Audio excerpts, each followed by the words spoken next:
the Winter Dragon Lord of Game of Thrones. This video is purely for entertainment and does not infringe on copyrights or laws. The rights to the novel and image belong to the original author. We do not claim ownership.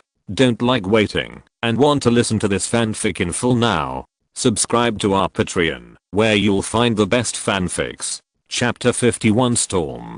The air was filled with a foul smell.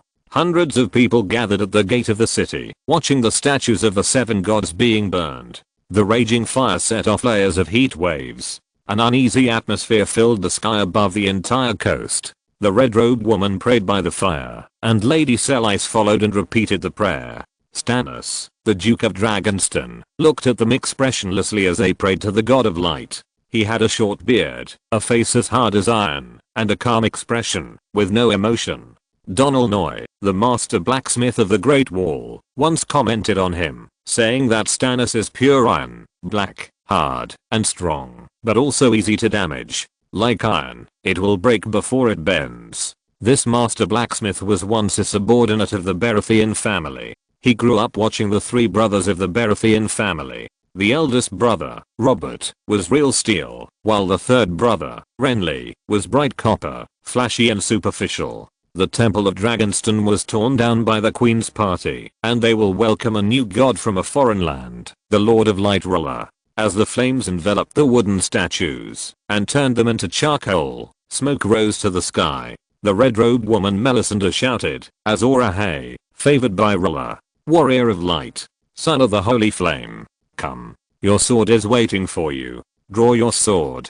Stannis rolled up his leather cloak and rushed into the flames, drew the flaming sword, and then rushed out quickly. The servants slapped the sparks on his body, and the flames burned on his gloves. He cursed and plunged the sword into the muddy ground. The red-robed woman and Lady Selise were still cheering for the Son of Flame. Stannis took off his gloves and threw them on the ground. It was obvious that his patience had been exhausted. He pulled his wife Selise back to Dragonstone Castle. When the flames burned all the wooden statues of the father, the mother, the warrior, and the girl, only a trace of fireworks was still rising from the embers. Some people in the crowd looked depressed, while others were surging.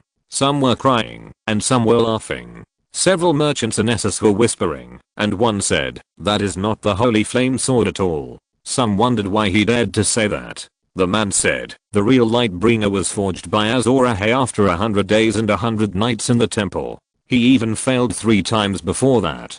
According to the red-robed monks, he used his wife's heart blood as a primer to forge the holy sword.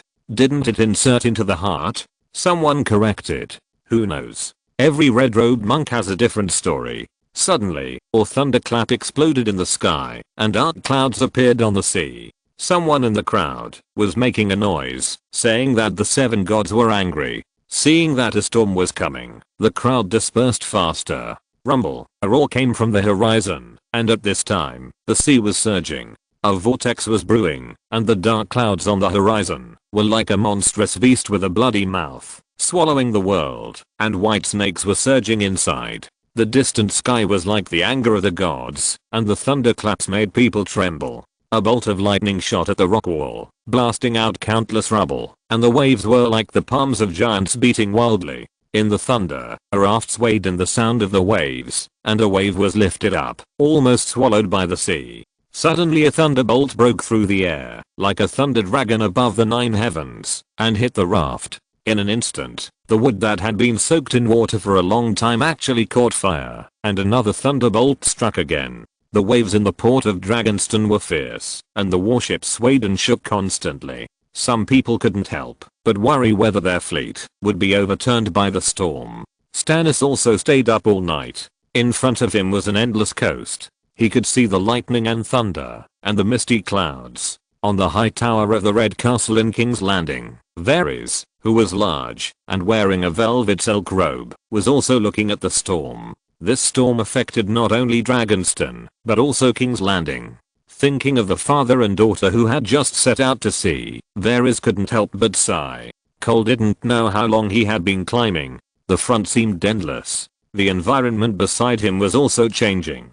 From the bloody hell at the beginning to the fairy palace shrouded in clouds and mist, From the pyramids full of dead people to the black-robed shadow waving a huge sickle hook, all the horror and prosperity he knew appeared one by one. He even saw the towering buildings and the busy streets. He was too tired. Every time he climbed a foot, he had to rest for a long time. Suddenly, snowflakes fell around him. Little white stars scattered and fell on his shoulders, bringing a little chill. Stop and bury yourself in this cold snow. He came to this world in the wind and snow, and he will go with the wind and snow. He wanted to let go of the hand holding the iron chain, but there was a voice in his heart that kept dissuading him. Suddenly, the sound of horse hooves rang, and the wind and snow became more and more urgent. The flying frost hit him so hard that he could hardly open his eyes. The horse hooves were getting closer and closer. When the mist dispersed, he saw a knight covered in ice and snow, with blue crystal eyes and armor made of ice crystals. He rode on an undead warhorse, surrounded by blizzards. Cole, who was used to seeing fear, could not help but feel a chill. It was a White Walker. The knight on the horse slowly stretched out his hand, as if inviting him. There was no color in the blue eyes, only endless coldness. Cole stretched out his hand for some reason, and his two fingers were only a few millimeters apart. The knight suddenly raised his head and looked at the sky. Boom, thunder, a new storm came. Flames and lightning surged between heaven and earth, blasting away the ice and snow, and blasting away the fog. A roar that seemed to come from ancient times. The sound echoed like a huge bell from ancient times cleansing the world. Countless lightning exploded throughout the space and time, and the arc of electricity covered like a cage. The Ice Knight waved the sharp black ice in his hand, like a long-range javelin that rushed into the sky. Lightning surrounded the dark clouds, flashing in waves, reflecting an extremely huge body. Suddenly, a devastating fire gushed out from the black clouds, enveloping the ice spear and the undead knight. Bang! The explosion seemed to explode in Cole's ears. He felt dizzy instantly, and the iron chain in front of him shattered. He fell sharply. A huge shadow flew out from the smoky clouds. In a daze, he only felt that he was soaked in warm spring water. He opened his eyes with difficulty, and found that he was in a dark and narrow space. There was a sticky unknown liquid under him. Cole wanted to raise his hand to touch it, but found that his body was out of control. It was a pair of eagle claw-like palms, with thin film-like flesh wings connected between the arm hammers.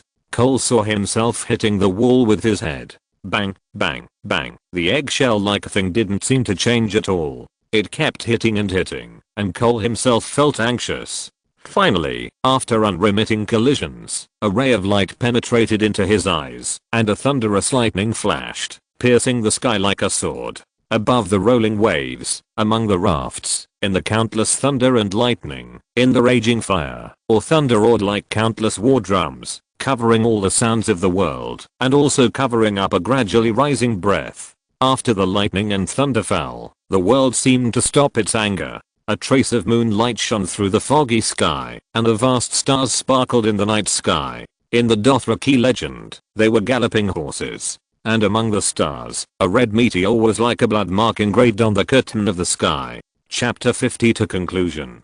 The story of the first volume has ended. My writing ability is limited, so I can only show you this story. Thanks to everyone, keep going. Book friends 2019022412501237. Quote, Shadow of Slaughter Station. Book friends 201904271628082334. Quote, How dare you chop my melon, drunk book prince, Comnenus. Book friends 2019022412501237. Quote, Xylozin who loves reading. Book friends 201808101611355533. Quote, 10 years of novel life. Boss KO the thief. Fushion 173, HZH 136821. Book friends 201904271628088243. Quote, Love your beauty. Starwind Blood Saint, Sigh of God, Godditor, Night Court, Ultimate Sith and all of you for your monthly tickets. Thanks to Ping Mantings How. Book friends 201904271628088234. Quote, Poo Poojing, Betty Hooking JIU. Book friends 201705171711222513. Quote, Neocatting. Book Friends 20190727114114214237. For their works. Thanks to Zuan, Hisheo, 123 questions Chun, Shi Zhi Ping, Yiting, Guo Date, Shen Zhi Tanzi and other gentlemen for their recommendation votes. Chapter 53 Awakening. The sea brings fire, brings winged monsters, I know. Oh oh oh. Patchface sang loudly in the castle early in the morning. People knew he was a fool. Patchface was a jester brought back from Volantis and Essos by Stannis' father, Stannis Baratheon. At that time, Duke Stannis went to Essos with the purpose of choosing a queen, that is, to find a wife with a suitable bloodline for Crown Prince Rhaegar. In order to maintain the purity of Valyrian bloodline, the Targaryen family often intermarried with relatives. The queens married by the conqueror Aegon Targaryen I were his sisters, Saenia Targaryen and Rhaenys Targaryen. At that time, Rhaegar had reached the age of marriage, but had no relatives or sisters, so the Mad King Aerys II sent Duke Stannis of Storm's End across the narrow sea to the next continent to find the silver-haired and purple-eyed Valyrian bloodline. After all, everyone knows that the Targaryen family flew over from across the narrow sea on a dragon. The history of the Valyrians riding dragons to conquer the continent of Essos is long gone. The island of Valyria has now become a cursed land, but many Valyrian bloodlines are still scattered throughout the continent of Essos, spreading their silver-haired and purple-eyed genes. Patchface and Duke Stephen encountered a storm while crossing the narrow sea. The Duke's ship, the Proud Wind, ran aground and sank right in front of Stannis and Robert within the sight of Storm's End. The Duke and his wife, as well as more than 100 soldiers and sailors on the ship, were all dead. Only 3 days later, Patchface was washed ashore by the waves. Some people said that he was saved by a mermaid. There are often legends and sightings about mermaids on the coast, but many Meesters in the Citadel do not agree. After being rescued, Patchface became mentally retarded and lost his memory. He was happy all day long, singing strange songs that people could not understand. He jumped up and down, and the bells of the tin bucket antler helmet jingled, making a joyful sound. The little Princess Shireen followed behind him. In the eyes of others, this princess was also a monster. Half of her face was covered with grey-black dead skin, which came from a disease called grayscale, which is a deadly virus, and is also contagious. So the people in the castle were afraid to avoid this little princess. Patchface ran out of the castle. In the gap, when the guard opened the door, he went out of the castle gate and went somewhere unknown. Princess Shireen, who was chasing him, couldn't catch up with him, and could only worry on the spot. The little princess didn't know how long she thought in her mind, and she finally found her mother, Lady Selise Florent, who believed in the Lord of Light Ruler. When the guards of Dragonstone found Patchface, he was standing by a rocky shore, and his face was tattooed with red and green. He was singing and dancing there, and then someone found a person lying on the shore. The monster in the stone is out. It's out. I know. Oh oh oh. The guards heard Patchface singing his strange ballad again. In the table hall, Stannis was looking at the map in a trance. At this time, someone pushed the door open. It was his wife, Selise. She had protruding ears, or thin body, a pointed face, light eyes, and a stern mouth. Her appearance was far from that of a beauty. My lord, the great lord of light. Selise greeted her husband softly. Their relationship was as cold as ice. They rarely communicated with each other on a daily basis. Stannis preferred to stay with his knights all day. What's the matter? His voice was as light as water, and even a little distant. Facing his calm eyes, Selise didn't know how to start for a moment. My patience is limited. If it's about the Lord of Light, go and talk to Melisandre. No, it's our daughter, Lord. Selise smiled, hoping to ease the cold atmosphere. Her fool Patch picked up another person from the sea. This made Stannis recall some not so good memories. One fool in the castle is enough. Stannis was not interested in listening to a fool. Shireen hopes he can stay. You know our daughter has no friends. Although he was a fool who couldn't speak, his behavior was at least not as weird as that of the jester. Then leave him here. Dragonstone can support two fools. As long as he talked about his daughter, Stannis' eyes would flash with some different expressions. Shireen would be very happy, of course, if you can come to see him. Now the only one who can connect the couple is their daughter. Stannis nodded. On the coast, behind a huge rock, a white shadow flashed. His blue eyes were always staring at the figures on the coast. Cole saw them lift his body up, and then he didn't know where he went. He didn't know where this place was. And what did he become? When Cole saw his appearance clearly in the reflection of the sea water, a silver white dragon, he couldn't help but touch the dragon's head with his front paws. It was soft, and he could even touch the cartilage inside. He opened his mouth and sprayed a gentle white mist. The temperature was not even enough to roast an egg.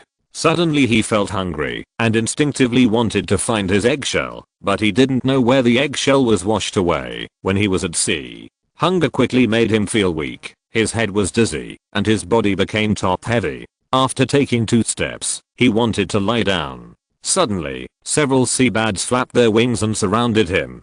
Cole's eyes suddenly rolled up, and then he didn't move. The seabirds jumped around him, and then stretched out their beaks to peck at his body. Suddenly, the dragon's head turned, and Cole bit the bird's neck tightly with a snap, and the other birds were scared away. The bitten seabird flapped its wings, and kicked Cole frantically with its claws, but he just held on tightly, and didn't let go. He bit for a long time, until the seabird didn't move. When he let go, he saw that the seabird tilted its head, deader than dead. Hunger made him tear the skin and flesh of the seabird, swallowing the feathers and blood along with the bird meat, and even not spitting out the bones. He felt satisfied only after eating the whole bird, and after he was full, he felt sleepy, and suddenly it seemed as if a huge thought was summoning in his mind. The dragon closed his eyes, and then opened them, and 2 worlds appeared in front of him in an instant. At this moment, in a room in the main castle of Dragonstone Island, the originally white pupils began to surge with color, which was a deep violet.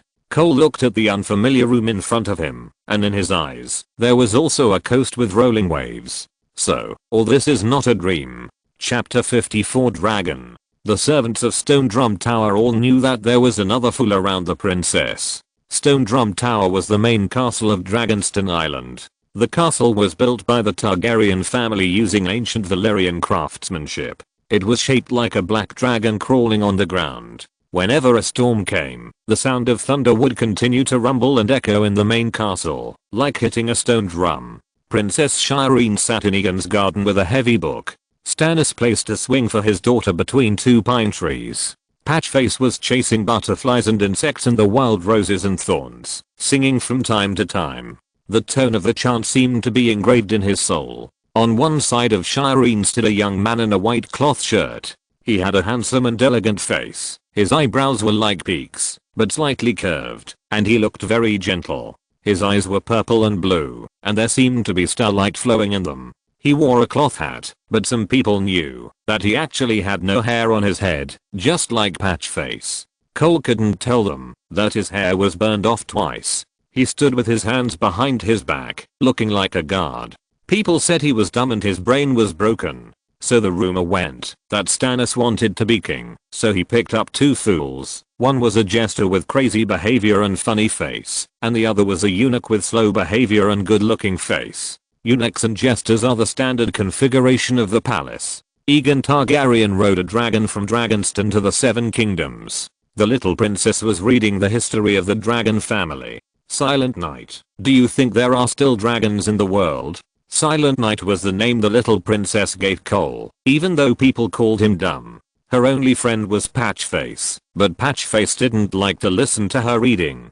Cole looked at her. The left side of the 9-year-old girl's face was a great dead skin that looked very scary, a little like cracked stone. Just now he was controlling the white dragon to pretend to be dead and hunt, and this trick was always effective on seabirds. In just a few days, Cole felt that the dragon had grown a little bigger. Yes, Cole answered.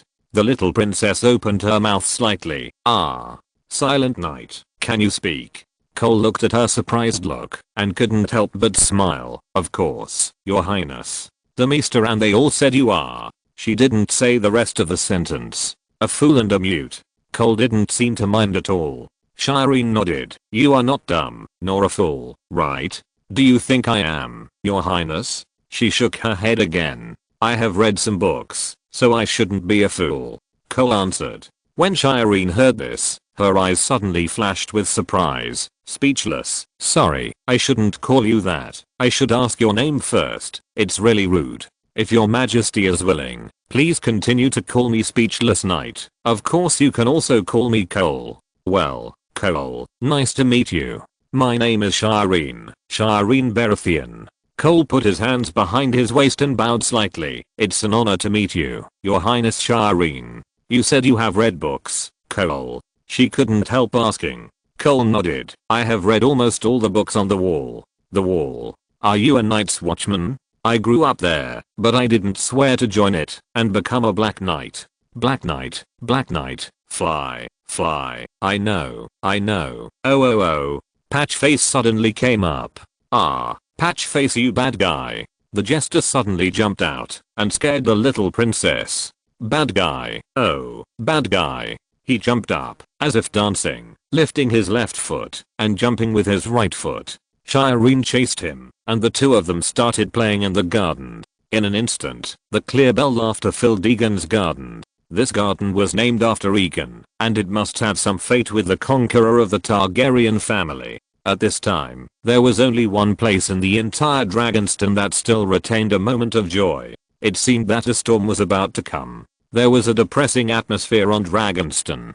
From the servants in the castle to the knights, who came and went in a hurry, their faces had different expressions, but there was no joy at all. Yes, the war is coming. After the death of King Robert, wars broke out everywhere in Westeros. The Lannisters and the Starks and the Riverlands fought each other. Many nobles in the Reach have declared that Renly Baratheon is king, and they are gathering their troops and marching towards King's Landing. Lord Stannis, the Duke of Dragonstone, followed his brother Renly and claimed to be the Orthodox of the Seven Kingdoms. When Cole controlled the White Dragon to adventure on the coast, he often saw ships and warships coming and going. It was obvious that Dragonstone was in a state of preparation for war. This island could not afford to train too many cavalry, but it could build a fleet. Stannis' fleet began to be built during the battle, when Robert became king. During Robert's rule of the Seven Kingdoms, Stannis had been serving as the Minister of the Sea, so his fleet could also be called the Royal Fleet. Stannis' own flagship Rage, Earl Valerion's flagship Glory of Tidehead, and countless other huge ships like underwater fortresses docked at the port. This fleet had achieved great success during the Iron Man Rebellion, and defeated the famous Iron Fleet. Although Stannis' fleet could not be called the first navy in Westeros, its strength was not weak. Soldiers filled the taverns in the small village at the seaport. Dragonstone had not been so lively for a long time, and merchants came when they heard the sound. Princess Shireen was full of curiosity and often looked at the market in the distance from the castle. When she and Patchface were tired of playing and fighting, she sat back on the swing. In her daily life, she was actually very quiet and liked to read in her room with a book, but she would occasionally play with Patchface. After all, she was still a 9-year-old girl. She exhaled softly. Patchface had energy all day and was still jumping around, sometimes singing and sometimes telling some strange jokes. Patchface is my best friend, Shireen explained to Cole, and she also said silently in her heart, he is also my only friend. They say he also drifted from the sea. Cole looked a little dull, but he was actually controlling the White Dragon. Just now he almost exposed himself to a fisherman. The White Dragon is now as big as a duck. If it is caught, the consequences will be unimaginable. He looked at the jester dressed strangely, and sometimes he didn't know whether it was lucky or unfortunate to become like this. At least he looked so carefree. I think Patchface also knows who his good friend is. Cole said so. Only the gentle and kind little Princess Shireen would regard such a fool as her friend. Few people can talk so much with Shireen, so she looks very happy. Cole, you said there are giant dragons in this world. Have you seen one? She seems to be very interested in dragons. Cole thought of something, then hesitated and said, I have seen one. He silently added in his heart, it's just that the size is not very huge. If you're listening to this novel on a channel other than Fanfic World, it means they downloaded and uploaded it without effort. We cordially invite you to visit our channel, Mundo Fanfic Novelos. There you'll find the original version of this story and you can explore many other novels of various genres. We're waiting for you to immerse yourself in a world of incredible novels. Chapter 55, Stannis. Legend has it that in the winter that lasted for a generation, the long dark age called the Long Night, the White Walkers first descended upon the world. Cole slowly spoke of the records of the White Walkers in the Wall. Even though the original purpose of the Wall was to defend against such monsters, the books about the White Walkers are now classified as biography, not history. Obviously, our little princess didn't have a nanny to tell her these horror stories. She had a look of fear on her face and held the book tightly in her arms. When Cole finished telling the story of the White Walkers, Shireen couldn't help but ask, are the White Walkers more powerful, or are the dragons more powerful? I don't know, but I think humans are more powerful. Shireen looked at him in confusion. Think about it, the White Walkers and the dragons are so powerful, one was not beaten back to the land of eternal winter in the north by humans, and the other was also controlled by humans. Shireen suddenly realized, yes, it turns out that humans are so powerful. Cole, you know a lot. It's far worse than the Maester who raised me. Cole shook his head. Maester? The same as Grandpa Cresson? Shireen's voice was filled with sadness when she mentioned Cresson. Each Maester has a different field of expertise, as shown by the necklace they wear. Dark iron represents Ravenlaw, silver represents medicine, and Valyrian steel represents magic. Magic? Shireen murmured, as if she was full of imagination. Shireen. Someone was calling her name, her father's voice. Behind Aegon's garden, Stannis was standing beside the thorn bushes on the periphery. Shireen stood up from the swing and whispered, "Father." Stannis forced a hard smile and strode over. He glanced at Cole and saw him kneeling on one knee to salute, saying, "Your Majesty." Stannis motioned for Cole to stand up and asked his daughter, "What are you talking about?" "Magic, father. Cole told me that Valyrian steel represents magic.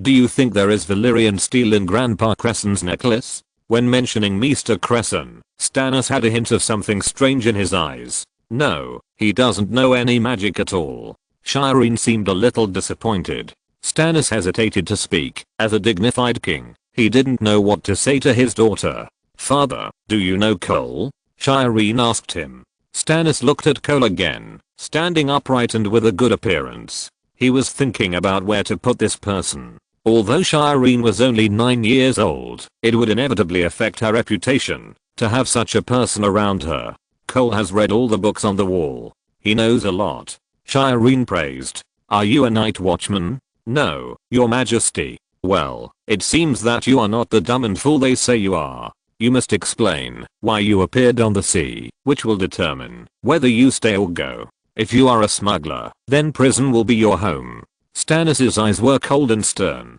He was famous in the Seven Kingdoms for his fairness and clear rewards and punishments. "Your Majesty, according to the laws of the Seven Kingdoms, I should be a law-abiding person. Before drifting to the sea, Sir Brynden Tully knighted me in the Eyrie." "Knight?" This surprised Stannis. Brynden Tully was also a famous figure in the Seven Kingdoms. The knight he personally knighted could not be unknown. Perhaps his Maester Pylus could give him an answer. "I hope what you said is true." Stannis was not a friendly person. Even in front of his daughter, his expression was unusually cold. But Cole knew that as a father, he absolutely loved his daughter. When Princess Shireen got grayscale, he did not give up. Everyone suggested that he send this child with an infectious disease to the cursed land and let her fend for herself. But Stannis did not. He did not accept anyone's opinion, but asked the Maester to do his best to treat Shireen. Of course, it can also be explained that the law he believed in did not allow him to exile a child who had no sins, regardless of whether it was his daughter or not. Thinking of Shireen being sacrificed to the Lord of Light by him in the flames, Cole was filled with confusion. Stannis is definitely not a fool or a loyal believer of R'hllor, the Lord of Light. From all his performances, it can be seen that he is a man who is devoted to the country, and he attaches great importance to the law, is upright and impartial, and clearly distinguishes rewards and punishments. He is never lenient to those who violate the law, which makes him unpopular in the aristocratic circle. If there is an explanation, it must be that he saw the White Walkers at the Wall. Stannis, who can give up his foundation and go to the north, to drive out the wildlings, will never sacrifice his beloved in order to become king. Thinking of the legend of Azor Ahai's sword forging that has been circulating in the castle recently, perhaps Stannis is as great as the son of prophecy, who can sacrifice everything for the kingdom and the people, including his own life. It's a pity that he is not the one who pulled out the sword of light in the legend, nor the one who led the seven kingdoms to the dawn, but the one who can resolutely take on such a heavy responsibility is worthy of respect. At this time, Cole suddenly thought badly that he was fighting for the Lannisters, and now in Stannis' eyes, the Lion family has probably been sentenced to serious crimes in his heart. He felt a little uneasy in an instant. Should Cole escape? Where can he escape to in this bad place? How strict Stannis' rewards and punishments are can be seen from the deeds of Sir Davos, who is most loyal to him. In the war against the usurper of the Mad King Aerys, Stannis was ordered to garrison Storm's End. According to records, he was besieged by the royalist army of the Reach for a whole year. They did not get any supplies during this year. In the end, even the rats in the city were eaten by them, almost to the point of cannibalism. At this time, the smuggler Davos used his smuggling ship to transport a shipload of onions and salted fish, breaking through the siege and assisting Storm's End. After this battle, he was canonized as a knight by Stannis, but he also had 4 thumbs cut off by Stannis for the crime of smuggling.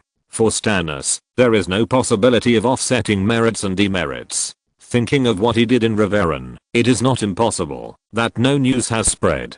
Stannis did not stay here for too long. As a king, he did not have much leisure time. He also promised his wife to come to see his daughter, so he took the time to come. He did not take Cole's matter too seriously, but just called the Maester to ask a question casually, but the Maester was hesitant and could not say it. After searching in the letters for a long time, he found a little about the trial by combat in the Eyrie, which mentioned that Sir Blackfish canonized a child named Cole, and he defeated Sir Varys Aegon as a proxy knight. Chapter 56 Dragon Crystal. No one was investigating his identity for the time being, so Cole had some time to relax. His daily schedule was to accompany Princess Shireen, and then control the White Dragon, to adventure around Dragonstone Island every day, of course, in places where no one was around. In the past week, the White Dragon had grown to the size of a goose. In the past few days, Cole could feel that the White Dragon's growth rate was slowing down, and when he attached his mind to the dragon, he could feel the urge to pursue the sky from his body. It is impossible to teach a bird to fly on flat ground, let alone a dragon. He looked at the towering and steep cliffs countless times, as if a voice told him that he could learn to fly by jumping down. But every time he came to the cliff and took a look, his heart was instantly extinguished. A truly newborn dragon must be fearless, but Cole was a human who knew how to be afraid, and he would not let his dragon take this risk. From the hatching of the White Dragon from the stone egg, Cole vaguely guessed something. He has Valyrian blood, and he had this guess when he was not afraid of fire. He remembered that the dragon mother had a title called the Unburnt, but apart from some Valyrians who could withstand high temperatures, there were not many who were not afraid of fire. Maybe his Valyrian blood allowed him to withstand some high temperatures, and the soul that crossed over made some changes in his body. For example, he seemed to be unafraid of the cold, as he felt when he was on the wall. Not afraid seemed to be only in a certain sense. To put it in a metaphor, it can only be said that his boiling point and freezing point are relatively high. Great strength, the eye of time, invulnerability to ice and fire, and dragons. It seems that the welfare of this wave of time travelers is still very good. But thinking that he almost died because of the festering wound, if it weren't for the thunder from the sky acting as a defibrillator, he would probably be feeding fish at the bottom of the sea now. He has heard of many stories of people being killed by lightning, but this should be the only case of being struck by lightning and saved, right? It was unfortunate. An arrow wound almost took his life. It was lucky he could drift all the way from the Trident River to the narrow sea, and then was struck by lightning, and finally survived miraculously. The chance of this was even smaller than winning the lottery. Cole vaguely felt that he seemed to have helped someone to suffer a wave of misfortune, and the blessing was the little white dragon. Thinking of the chaotic secrets, blood and fire, hell and balance of fate in the dream, I don't know what it was foreshadowed. Maybe it was just a bunch of chaotic dreams when I was unconscious. After all, many things were what I saw and heard in my previous life. The white dragon climbed onto a boulder, which was at least 6 feet above the ground. This was the practice place Cole found for the white dragon. Cole stood on the edge of the top of the boulder. He leaned over and looked. This distance was still too high for the little dragon, but with the cushioning of the dragon wings, he would not fall upside down. Gritting his teeth, the white dragon jumped down. Bang! Well, he didn't even have time to open his wings, and he had an intimate collision with the ground. The dragon's body is not so fragile after all. Although it is still in its infancy, after a week of growth, he can feel the dragon scales on the body getting stronger. According to records, when a dragon grows up, its scales will be as hard as steel, and the older it gets, the harder it will become. The appearance of dragons is related to the revival of magic. This world is not only fluctuating and changing in summer and winter, but also in magic. Dragons are magical creatures. In an era when the gods disappear and magic is exhausted, dragons will disappear with them. Magic is too mysterious. Cole shudders when he thinks of Stannis asking the Red Witch to use blood magic to curse Renly. This is indeed a big stain on Stannis. After all, his magic does give people a feeling of using any means to win the throne. But as a person loyal to the law, Stannis only wants the sinners to be punished, no matter what means are used. If it were Eddard Stark, who pays attention to honor, he would not use such dishonorable means. This distance is not enough for Cole to learn to fly well. Only a high enough distance can spread his wings and soar to his heart's content. So does the white dragon have to jump off a cliff. Cole came to the cliff again. The surging waves below slapped against the cliff. If he didn't fly up, death would be waiting for him. No, he had to go to the coast. Cole thought he would come here in person. Purple eyes flashed, and the dull look disappeared instantly. Little Princess Shireen was still flipping through her books. Cole's story about the White Walkers aroused her great interest. But can he go out now? Cole asked in his heart. Maybe he could try, but there must be an excuse, right? Your Highness Shireen, do you know Dragon Crystal? Cole suddenly said. Dragon Crystal? Shireen raised her head and asked with doubts. Cole nodded. It is recorded in the books of the Night's Watch that Dragon Crystal is a crystal stone with magical power. The children of the forest once made weapons with Dragon Crystal. It is rumored that weapons made of Dragon Crystal can restrain the White Walkers. Then is there still Dragon Crystal now? Shireen asked. Yes, and a lot. It's here on Dragonstone. Cole felt like a bad uncle who seduced a young girl. If your highness wants it, I can get it for you. Can I? Shireen said with some anticipation. It seemed that in her opinion, Dragon Crystal should be as magical as a dragon, but Shireen, who was gentle in character, would not force it. Of course. Cole nodded. Cole went to the storage room to ask for a long hemp rope under the name of the princess, and then easily left the castle under the name of the princess. In fact, Shireen didn't know what kind of power her identity had. She was kind and gentle, and she stayed in the castle obediently, with books and patched faces all day long. Of course, this was also a kind of protection for her. Cole carried the noose and walked all the way to the coast. The white dragon was far away, and he could only climb over layers of rocks and step on rugged ground. In many places, there was not even a place to step. When the dragon and the person met, Cole suddenly felt a sense of intimacy. He really hadn't felt this kind of reliable trust for a long time, since leaving the Great Wall. He carefully looked at the little white dragon from his purple eyes. There was a slightly raised horn thorn on the forehead, and the spines were connected to the scales. The silver scales looked very beautiful in the sunlight, and the eyes were like blue gems. The dragon was him, and he was also a dragon. The moment Cole's hand touched the white dragon, he knew that this dragon was different. He and Cole almost shared a soul. When Cole died, the white dragon would also dissipate. Cole tied the rope to the dragon's feet. You can't just dance without doing anything. He tied the rope end between a large rock.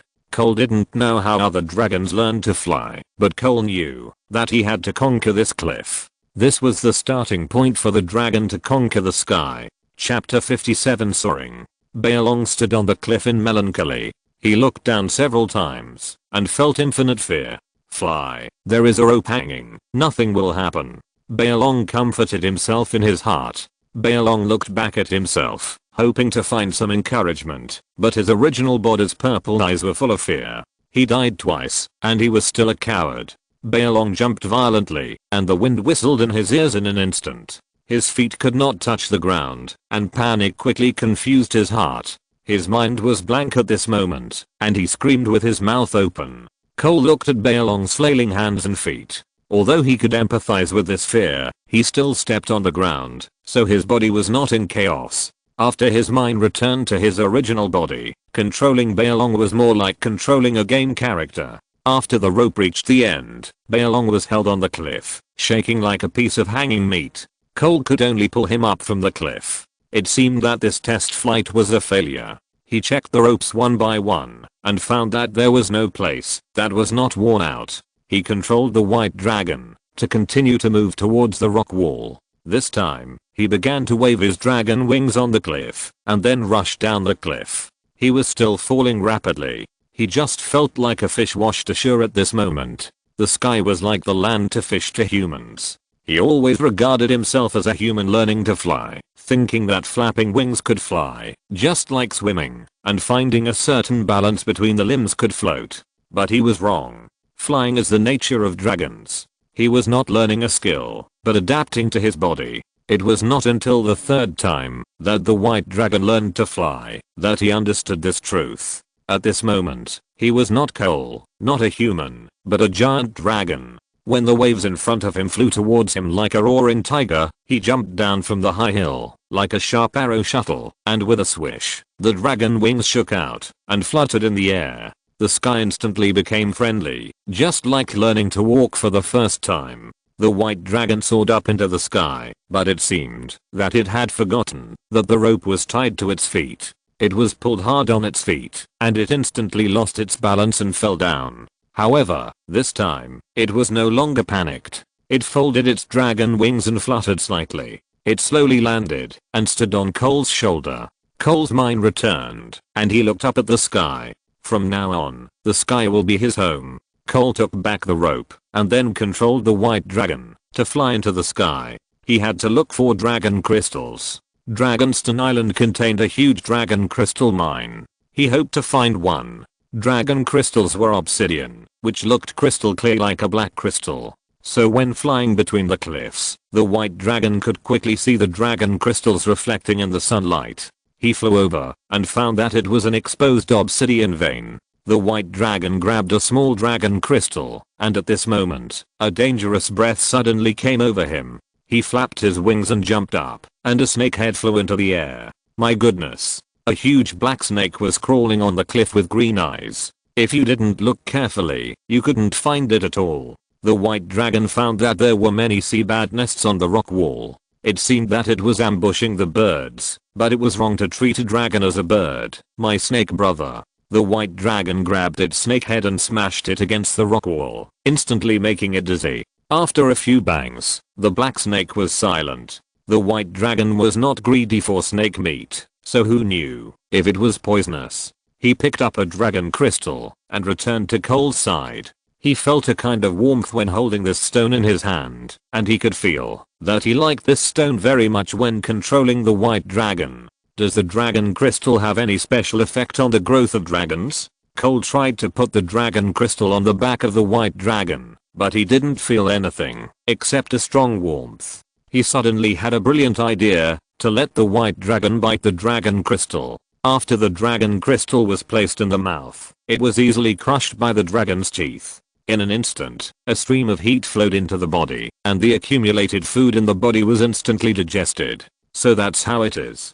Dragon crystal can promote the dragon's absorption of energy. At this time, Cole instantly felt his advantage. Since he was a dragon, he could constantly explore what was beneficial to his growth, and he could also formulate various training plans to enable him to strengthen his various abilities. When a dragon begins to be self-disciplined, it's amazing to think about it. However, in the early stage, growth is still the main thing. The discovery of Dragon Crystal will greatly help his growth. Even the dragon family in the heyday of the dragon group may not know this secret. After all, how can the group of dragon riding authorities have the energy to observe the growth and cultivation of a dragon? It's not like raising Pokémon. Even if the scholars of the Citadel are interested in research, the dragon may not pay attention to them. It would be merciful if they don't kill them with a mouthful of dragon flame. After being able to go to the sky, he will not have to worry about the source of food. With so many seabirds and sea fish, Cole controlled Xiaobei to fly to the sea surface. After opening the eye of time and space, he could clearly see every move on the sea surface. At this time, a sea fish popped up. Xiaobei rushed there fiercely and caught a sea fish in his mouth. Cole carried a few sea fish and walked back to the place where the crowd gathered. He was wondering whether he should take this opportunity to leave this place. But where else could he go back to? He could go back to the Trident River Basin and continue to fight in the north with Duke Tywin. Now that he had a dragon in his hand, did he still need to seek fame and fortune? I have dragons, so who would play this boring game of power with you? What he needs to do now is to raise dragons. When the dragons are formed, where can he not go in the Seven Kingdoms? Cole had thought about using his own force to seek fame on the battlefield, but this idea was scattered after the dragon was hatched. His own controllable dragon can even put consciousness into the dragon's body. If he gets another dragon, he can control two dragons at the same time to cooperate with each other. At this moment, Cole looked across the narrow sea, wondering if the dragon mother's dragon had hatched, and whether he could go and snatch it. After thinking about it, he was alone now, and the dragon was small, so he couldn't do anything. If he went there, the Mountains of the Moon was a good place to go. At least there he was the prophesied king of the flame people. If he put the dragon out, his position would be more stable. When the dragon was formed, he would take down the Vale of Rin and put the dragon in the Eyrie. No one could stop it. Or he could leave the dragon in the wild and go to King's Landing to find Tyrion and continue to hang out with him. Anyway, the dragon could be controlled remotely. The white dragon was still small now and might not consume much food, but when it became bigger, it would not be enough for these small birds and fish. Going to King's Landing meant that it would be difficult for him to get together with the dragon, and he would not be able to find food to feed it. After all, there were many people and eyes there, and as long as the dragon appeared, it would definitely attract attention. "Are you Cole?" Suddenly a voice sounded in his ear, and he turned around and was held down by someone. A group of guards surrounded him, and the leading knight said, "Take him to the castle, to see His Majesty the King." Chapter 58 Question. "Sir Cole," Stannis said, sitting in front of the desk, waving his hand to signal the guards to withdraw. "Double swordsman, dwarf redeemer, king of barbarians. It seems that those foolish singers like to sing your story very much. Tywin Lannister has allocated a fiefdom for you in Riverrun and allowed you to build a castle."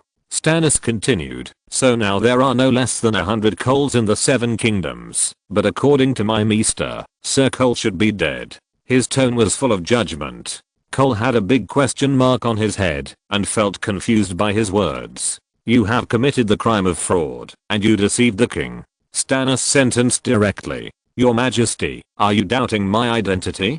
Cole asked. Looking at Stannis' eyes, it was obvious that he was. When his men brought the announcement of the Lannister family, he was still angry about it.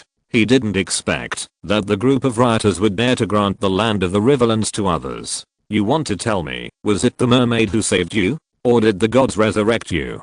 Stannis tapped the table with his fingers. "I can give you the chance to join the Night's Watch, or you can choose to leave your tongue. Just find anyone who has seen me to testify to my identity. I know that everyone thinks I'm dead, and even I think so. Maybe it is absurd to drift all the way from the Trident to Dragonstone, but I did not lie, Your Majesty. I can let you delay time, and then you will have to spend the next time in prison until I find a witness." "No, Your Majesty. I can prove myself. You mentioned that the minstrels called me a dual swordsman. There should not be many people who use dual swords in the Seven Kingdoms. Please allow me to testify for myself." Stannis nodded. "I will send my knights as your opponents. I will not let him hold back. To be fair, I will allow you to use the equipment in the Dragonstone arsenal." "Thank you, Your Majesty." Cole suddenly stepped forward and handed out a stone. "This is the dragon crystal I found for Her Royal Highness the Princess. Please let me pass it to her."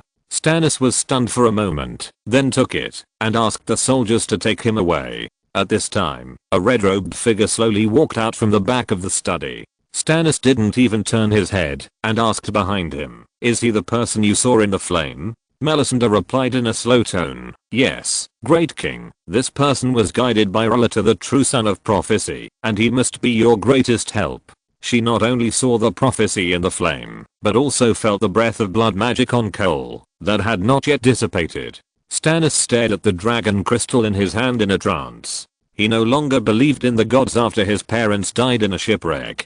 If the gods exist to destroy those kind people, then why believe in them? Stannis summoned a guard and asked him to take the dragon crystal to Shireen. He turned and said, "Tomorrow I will personally test him. I want to see if this legendary Knight of Two Swords is really worthy of his reputation. He once fought for the rebels, and I will not forget this, but since he is still young and ignorant, I will tell him that his king is here." Cole thought he would be taken to the cell, but he was only sent back to the room, but the door was guarded by soldiers. The next day he was taken to the armory to choose equipment.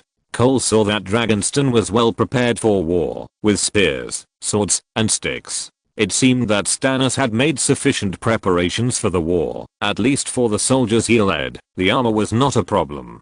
Cole chose 2 knight swords, a set of chainmail, a chain helmet and knee pads, and hand guards, a sheepskin glove, and a leather outer layer. This was the equipment he was most familiar with. The duel was in Aegon's garden, but when Cole was taken there was no one in sight. He was led through the thorn bushes, and then came to an open space. A figure turned around, and it was Stannis, who was not wearing a helmet or armor. He held a long sword in his hand. When he saw Cole, he nodded politely and asked, "Are you satisfied with the opponent I chose for you?" Cole was so shocked that he didn't know how to answer. He thought Stannis would send a strong man to kill him, but he never thought that he would do it himself. Is our King of Dragonstone so confident in his military power? Or has he been described by the minstrels as a person who only knows how to use tricks? Your Majesty, swords have no eyes. You can send knights to fight for you. I think with your status, there are many people willing to fight for you.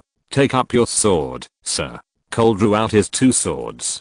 Stannis also came over with a sword in hand and swung it fiercely. "Do you know who the real master of the kingdom is?" Cole swung his sword to block Stannis' sword. "I have heard some rumors. If the rumors are true, then you are the rightful heir to the Iron Throne, your Majesty." "Really?"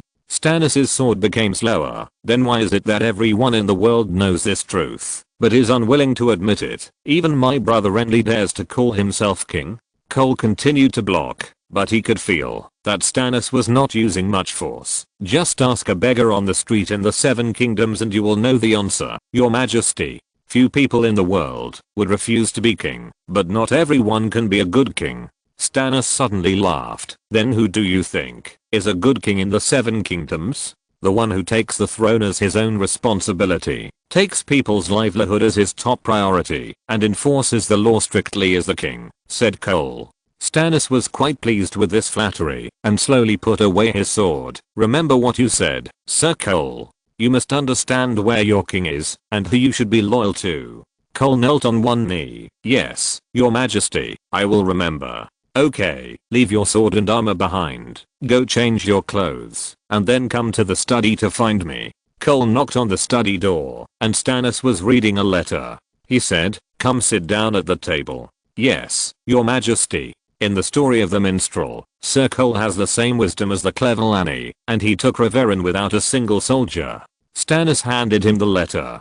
Cole took a look and found that it was a letter with poems written on it. "My maester can only help me collect this information. I don't even know where the Lannister army has gone." As a man with strong military ability, Stannis naturally knows who he needs to face if he wants to take the Iron Throne. If he wants to lead his army to attack King's Landing, then Tywin Lannister will definitely lead his army to help. "Your Majesty, if you want to prevent the Lannister army, why don't you send some people to support Stark and let them help you to contain the Lannisters?" He did not mention the Lannister army and its size, but only made a suggestion.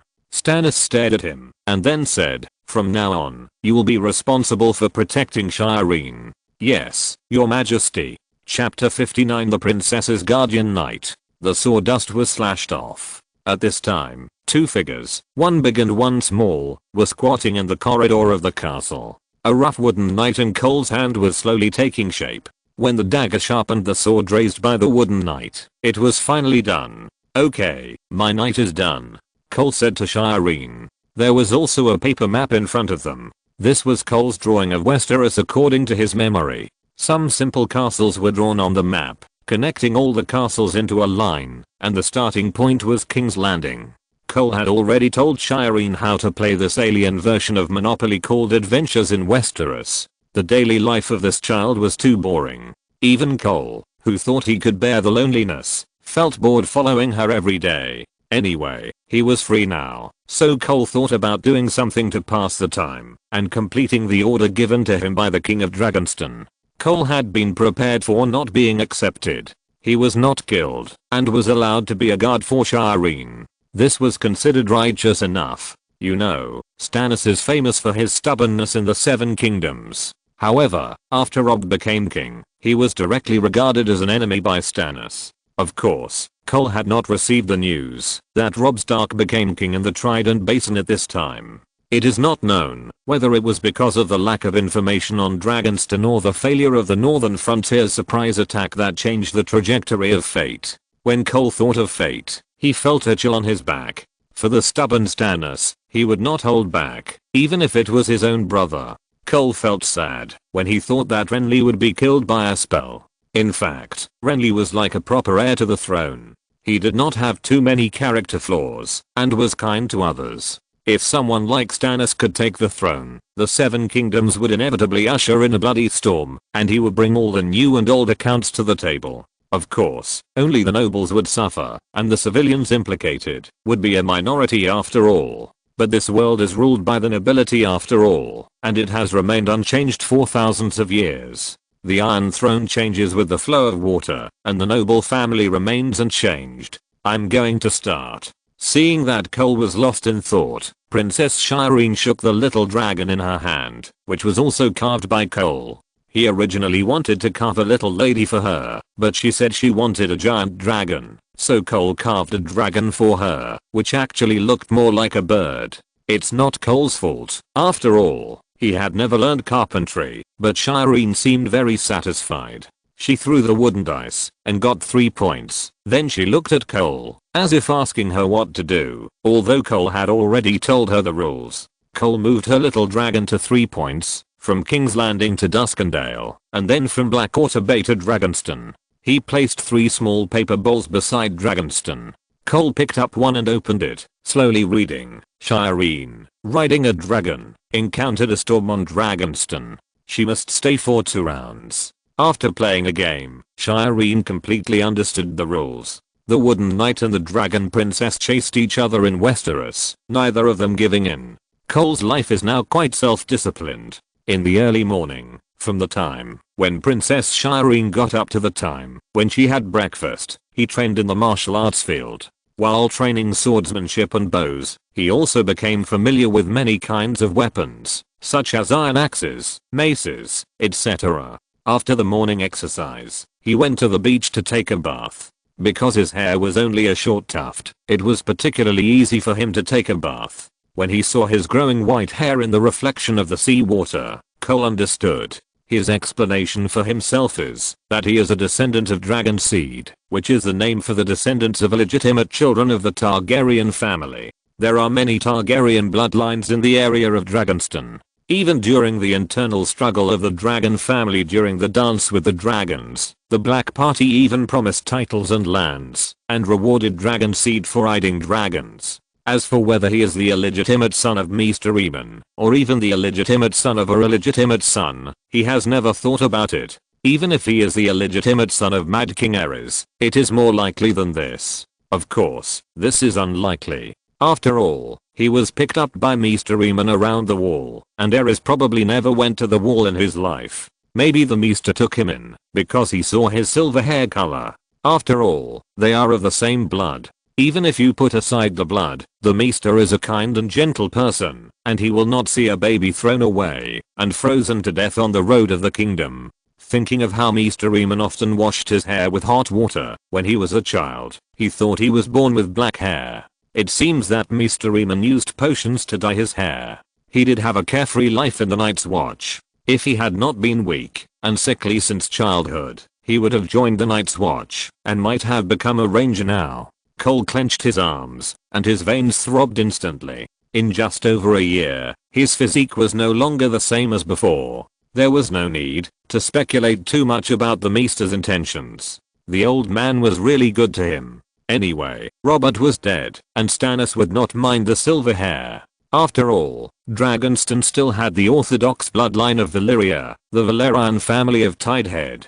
Silver hair is silver hair, it's pretty cool. After a period of running in, Cole and the White Dragon got along better and better, and he could switch his vision between the dragon and the human at will.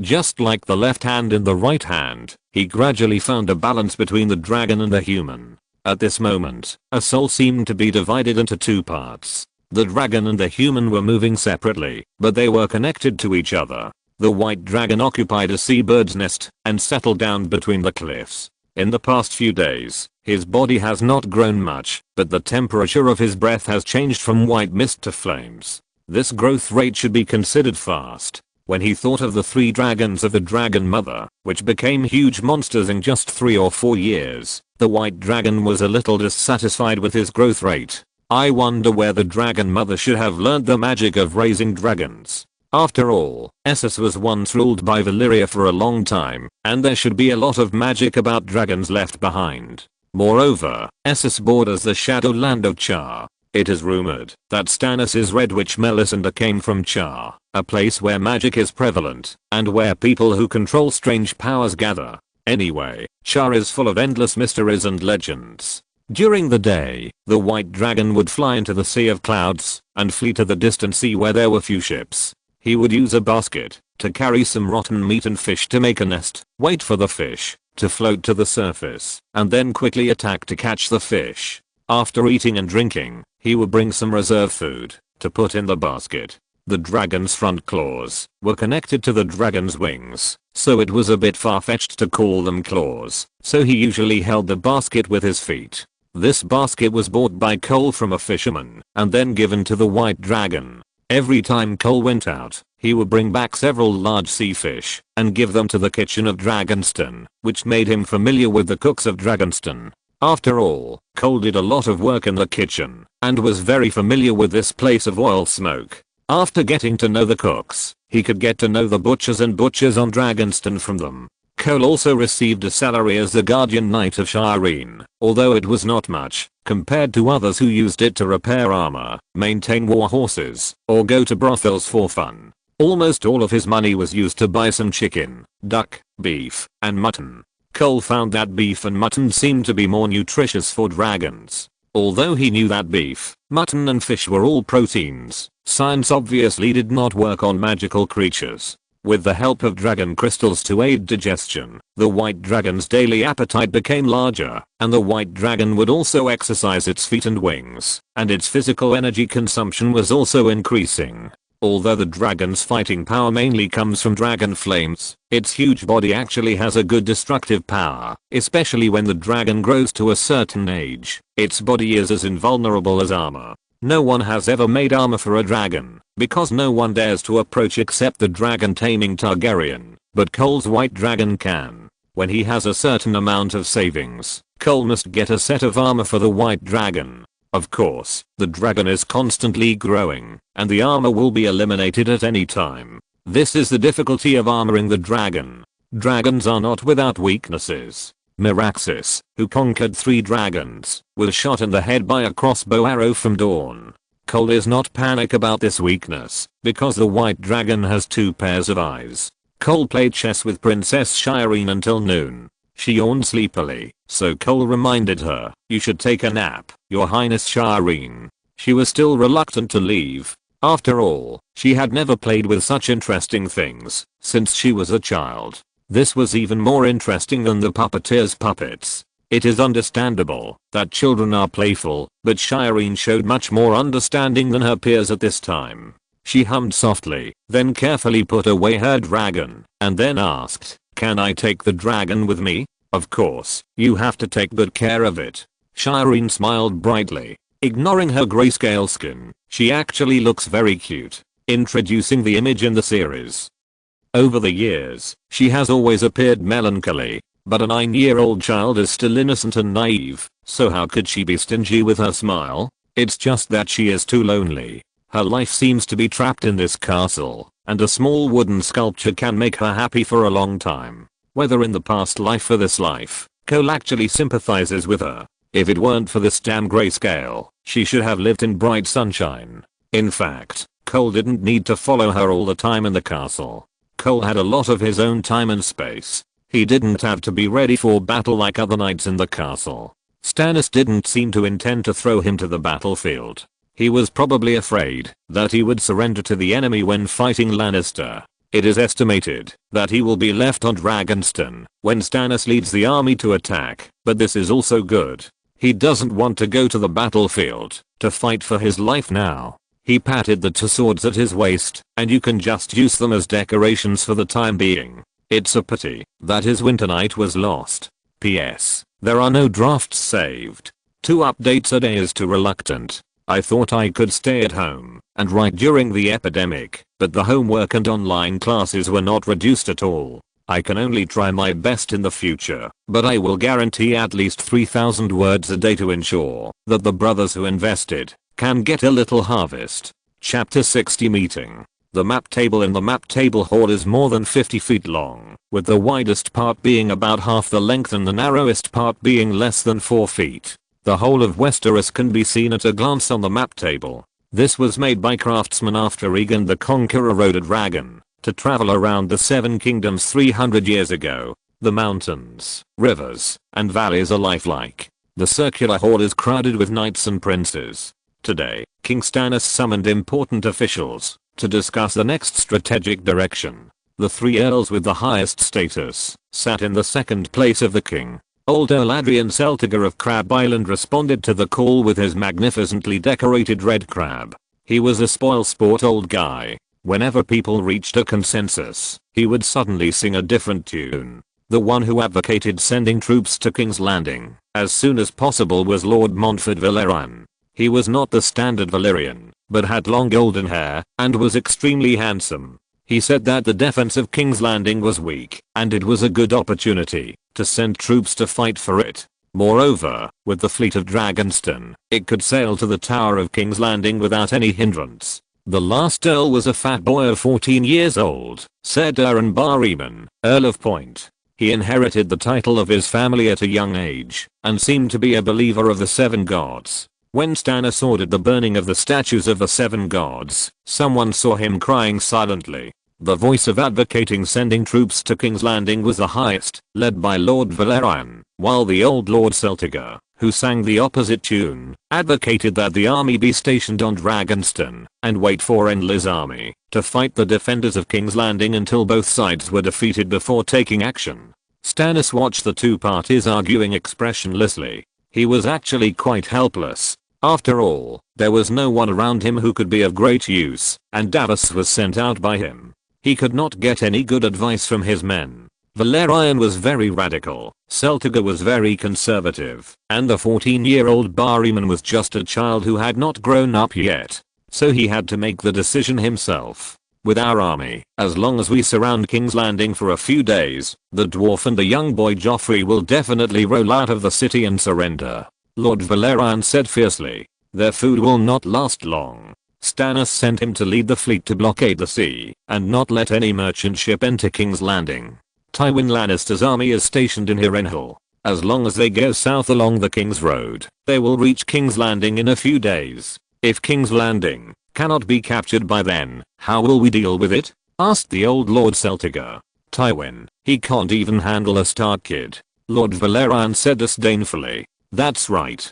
Judging from the news from the north in recent days, Tywin seems to have suffered a great loss at the hands of Robb Stark. He underestimated the enemy and can only retreat his army to Harrenhal.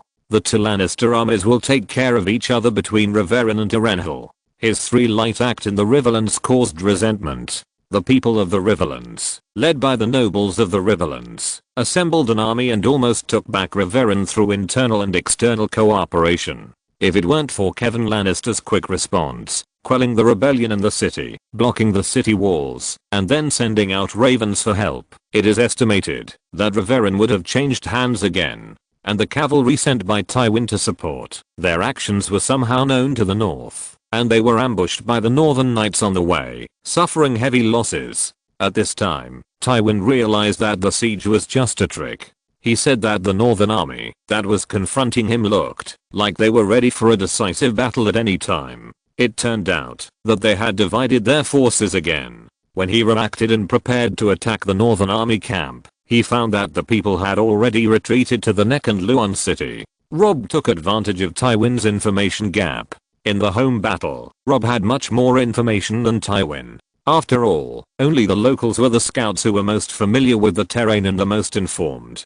Tywin made the Riverlands a mess, and the people of the Riverlands would never help him. In fact, he himself could not have imagined that the final battle would develop into this. His original intention of launching this war was just to ease the financial crisis of the Lannister family. After all, the Gold Mountain was empty, and the war was a new Gold Mountain. Revenge for a fighting Ang was a good cover, which was why he indulged his men in burning, killing, and looting in the Riverlands. Unfortunately, the situation became a mess in the end. Robert died, Stannis and Renly both defected, and there was a big crisis waiting for him in King's Landing in the south. Stannis knocked on the table, and the hall was quiet in an instant. Now he had to face not Tywin, but Joffrey in King's Landing, and Renly, who was leisurely rushing to King's Landing. Renly was actually his biggest enemy now. After all, the forces gathered in the Stormlands and the Reach were a powerful storm. King's Landing was already shaky now, and he was not worried about not being able to capture it, but after conquering King's Landing, how to deal with Renly was a big problem, and it was impossible to conquer King's Landing without consumption. If he was surrounded by Renly's army, would he wait for another Onion Knight to send him a ship of onions as he did when he defended Storm's End? King's Landing was in constant trouble, and there was no natural defense outside. Unless there were dragons stationed, how could he deal with enemies from all sides? Gather all the troops. Our goal is Storm's End. Stannis made a decision that no one could have imagined. What is there in Storm's End? Why not take King's Landing, but gather the army to Storm's End? Many people had question marks on their heads, and they obviously couldn't understand the master's intention. When the meeting was over, countless voices were still discussing. Some said that Stannis wanted to restore the ancient road, and after taking back Storm's End, he would call himself the Storm King. After all, the Baratheon family has the blood of the Storm King. Others said that Stannis wanted to take revenge on those Stormland nobles, who did not respect him as king. Cole and Shireen were sitting in Aegon's garden playing chess, with Patchface bouncing beside them. Little Shireen obviously had a lot more smiles on her face these days. In the corridor of the garden, Stannis hurried over, with several of his servants beside him. Suddenly, a silver bell-like laughter sounded in the garden. Balerion defeated the White Walkers at the wall, and obtained the sword Icemorn. My attack power increased by 10 points. His hurried pace slowed down. He signaled the servants beside him to stop, and then walked into the thorns and stamens, until he could clearly see the two people sitting on the grass. In front of them was a map, and next to the map was a pile of paper balls. Then Shireen slid around on the map with a wooden bird. He slowly approached and walked behind Shireen. Suddenly, Cole stood up and bowed slightly. Your Majesty the King. Shireen was startled and stood up, greeting weakly. Father. Stannis nodded gently. He glanced at the map, and saw that it was Westeros. This map was engraved in the hall of the table. Shireen's face was a little scared, like a child who had done something wrong. This is not the child's fault. After all, Stannis' cold and hard temperament makes even adults, not to mention children, have to be cautious in front of him. It is rumored that he has a heart of steel, cold and ruthless, and will not be moved by anything. But Shireen is definitely the warmth left in his heart. No father does not love his children, but a man like him is destined not to show his love. He can't even hug his daughter, because of her illness. The map is well drawn. He praised, and Cole could hear that he tried to control his tone as gentle as possible. Cole drew it, and the wooden knight and the dragon were also made by Cole. Shireen handed over the wooden dragon in her hand. Stannis took it in his hand, looked at the wooden dragon, and believed it, if he said it was a bird. Then he asked, "Do you like wood carvings?" Shireen nodded and shook her head. "This is Balerion, father," and said Duncan the Tall. Obviously, Duncan the Tall is the wooden knight. This is the name she and Cole gave to their characters. Stannis nodded, put the wooden dragon back into Shireen's hand, and said, "There are Balerion's bones in King's Landing." Stannis did not stay long.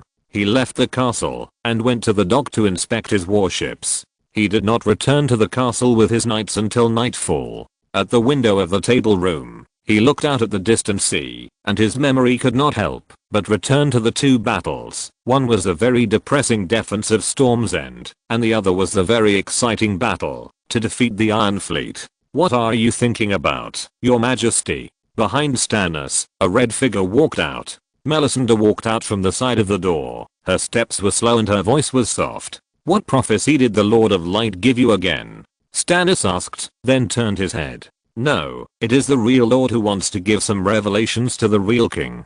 She walked to Stannis' side and whispered in a seductive voice, "Please, great king, follow me." She led Stannis to the side of the fire. "Please look at the flames, Your Majesty." Stannis stared at the dancing red and white candle flames, and suddenly some images emerged from the flames. He saw a man wearing a stag-horned helmet. He recognized it as Renly. Suddenly a fast horse rushed over and cut off the stag helmet with a sword.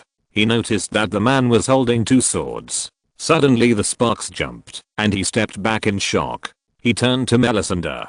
Although this was not the first time he saw the strangeness of this red-robed witch, this time was definitely the most profound for him. "Your Majesty, what did you see?" Melisandre asked him. "Renly. There will only be one king in the kingdom, and the false king will be punished, my Majesty." Stannis' eyes were cold, and he was actually a little hesitant about what he had just seen. He knew that the only one who used her swords was the child. In this case, what about taking him alone? In the following days, the depressing atmosphere on Dragonstone became even more solemn. Everyone knew that the army was about to set sail, and Cole was also stunned by an imperial edict. He was ordered to fight with the army, and his task was to command dozens of newly recruited soldiers. They were mixed in with Stannis' personal army, and were placed on the Duke Stephen. It seemed that Stannis would not let him hide. Chapter 61 New Soldiers. "Your Highness Shireen, I'll leave Sir Duncan the Tall to you." Cole handed the wooden knight to the little princess in full armor. He had to go and receive his own troops in the next few days. Shireen frowned, but nodded sensibly, and then took over tall Duncan. She asked, "You will come back with your father, right?" "Of course, I'm the guardian knight sent by the king to you. Until the next knight takes over, my sword will protect you, just like the king's guard protects the king," Cole explained to him. After saying goodbye to little Shireen, Cole walked to the camp outside the castle, walked out of the giant dragon-like gate, went down a spiral path around a hill, and stood next to a small market-like village by the sea. Next, he would only return to the castle when there was a military need. After all, he was now under Stannis' personal army, and Stannis was his direct commander. The flags of nobles could be seen everywhere in the military camp.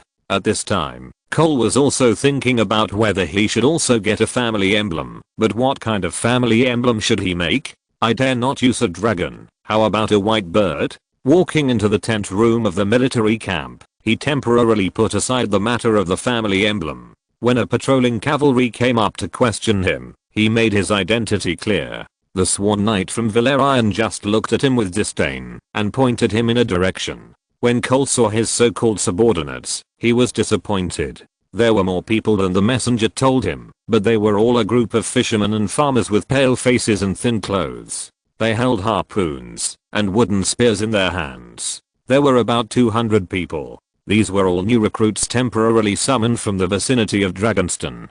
Compared with the private armies of those noble lords, these people were just like lambs about to be sent to the slaughterhouse. Of course, no one would have any high hopes for them. Looking at the simple faces, Cole sighed helplessly. The soldiers he led were getting worse and worse.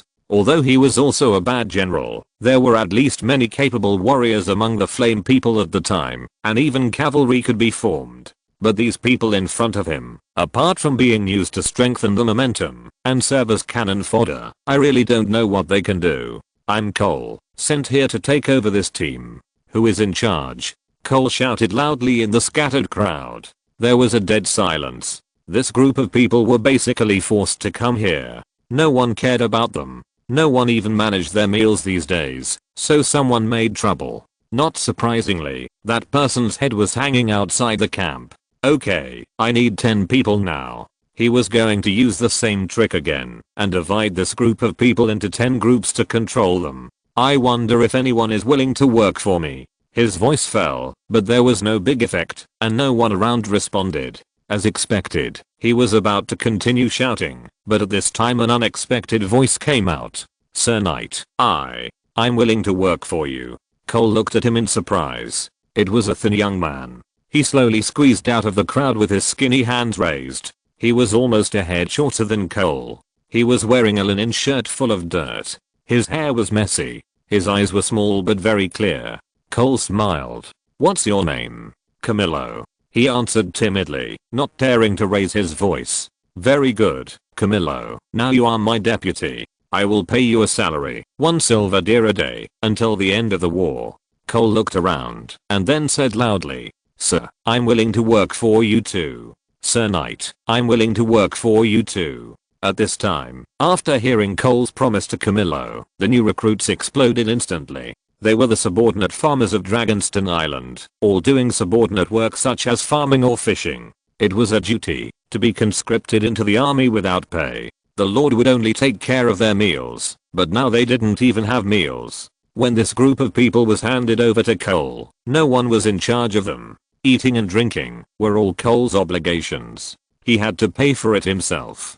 The salary Dragonstone offered him was 3 silver deer a day, which was actually the price of 3 meals a day for aristocrats. He went to Stannis' treasurer every week to collect it, thinking that he could get more money from the treasurer with more than 200 people. He did not do nothing during this period of time. At least he got to know many people in Dragonstone Castle. The treasurer of the castle was a bald and thin man who loved drinking.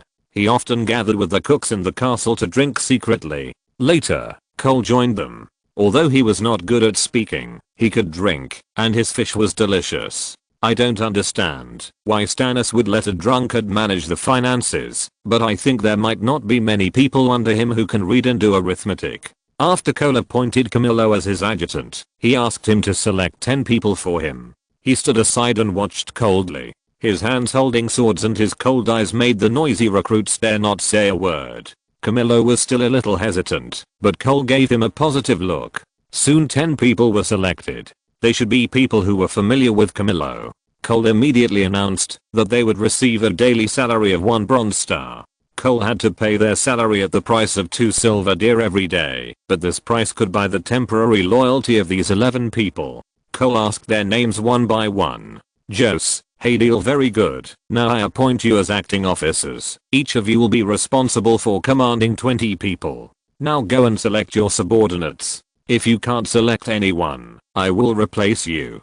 Cole ordered them. The 10 people who were originally immersed in the joy of being selected suddenly ran to select people in a panic. Soon the large number of recruits gathered together were divided into 10 groups, and there were still dozens of recruits who were not selected. They stood together, and Cole came to lead them personally. Camillo followed Cole as an adjutant. He took people to the castle to ask the treasurer for money. Anyway, he was only responsible for working for Stannis now, and the king had to support these people himself. The treasurer allocated him 20 gold royals, which was all Cole's military expenses in the future. As for how to spend it, it was Cole's own business. Whether to distribute it to his subordinates, sell it for food, or buy armor for himself, it was all up to Cole. It was impossible to use these to arm a 100-man team. It was estimated that his task was to maintain the number of people and prevent them from running away. Of course, when there was no battle, the Lord's subordinates had a lot of such peasant troops. These people have never been the main force of war. Stannis' elite soldiers should be around 2,000, and the remaining thousands are almost all recruits and mercenaries, and even pirates and smugglers. From the scale budget, the total should be around 6,000. Cole was not without tasks. He was responsible for patrolling an area of the military camp. He found a merchant in the military camp and bought a horse of food. It was estimated that the 247 people would eat for 10 days or half a month. It cost Cole 10 gold royals. They were all coarse grains. This kind of grain was also very cheap during wartime. In many taverns and hotels, it was used to feed pigs. However, Cole could not care so much. After all, his budget was so limited. Could he really give his men all kinds of fish and meat? Back to his own territory, Cole did not distribute the food. He directly arranged that the guy who summoned people the fastest to lead his troops to be responsible for logistics and cooking. This was also a kind of reward. When the smoke from the cooking rose and the rice and porridge were distributed to everyone, their faces showed satisfaction. They were recruited to serve as soldiers, just to have a full meal. No one knew whether they could survive the battlefield. And even if they survived, they would just be sent back to continue farming and fishing. Cole and the others ate coarse grains together, which was something that all the new soldiers could not imagine. Even when the nobles went to war, they ate barbecue and drank fine wine, lived in tents like palaces, and had beautiful courtesans as their companions. They had never seen a knight eat such bad food. "What? Are you surprised?" he asked as he looked at the astonished faces of the people around him. Cole was surrounded by Camillo and 11 other people. They were gathered around the fire. Because Cole had no tent, he also slept in the wasteland. They were actually a little afraid of Cole. Camillo stammered and replied, "It's a bit surprising that the Lord is willing to eat these things. I also want to eat barbecue and wine, but compared to these, I hope you can survive on the battlefield," Cole said as he looked at the fire. This made everyone pause. Cole planned to use the remaining gold dragons to buy armaments. At least he had to equip them with weapons. A qualified iron sword cost about 30 silver deer. Of course, it was just the appearance, not sharp and beautiful. 10 gold dragons can only buy about 70 swords, not to mention armor. Didn't you see that even the knights were not fully armored? Of course, they were all hired knights. The hired knights and hired knights were placed in another part of the camp. There were quite a few of them, more than 1,000. They all had their own swords and armor, which was considered to be the middle level combat power in the army. The top combat power was composed of the standing army of the lords. For example, the wealthy Tywin had 4,000 personal soldiers, half cavalry and half infantry. Stannis' own personal soldiers also had 600, all of which were standing soldiers of Dragonstone. The personal soldiers would surround the lords, and you could tell by looking at their flags. The tent in the center of the camp was where Stannis' personal soldiers were, and the fluttering crown and stag flag was raised high. Cole and his camp was not far from Stannis. If someone wanted to recruit them to carry goods and armor, they could not refuse. After all, this was one of the few functions of new recruits. The next day, Cole went to the blacksmith to buy iron swords. He only bought 20 iron swords. He used the rest of the money to buy iron spears, which were actually wooden tips with some iron inlaid on them. This kind of weapon was very cheap, and Cole bought one for almost everyone. During the camp, Cole took turns to send out small teams to go fishing. During the march of the army, the troops were often organized to hunt to increase military rations. He asked everyone to do piercing training every morning. As for the others, he did not dare to ask for extravagance, nor did he dare to overtrain them. He only asked them to understand military orders. At noon, they were on their own. One group went fishing, one group cooked, and the rest helped to carry the armaments. Cole himself led the patrol, and he only kept 20 swordsmen around.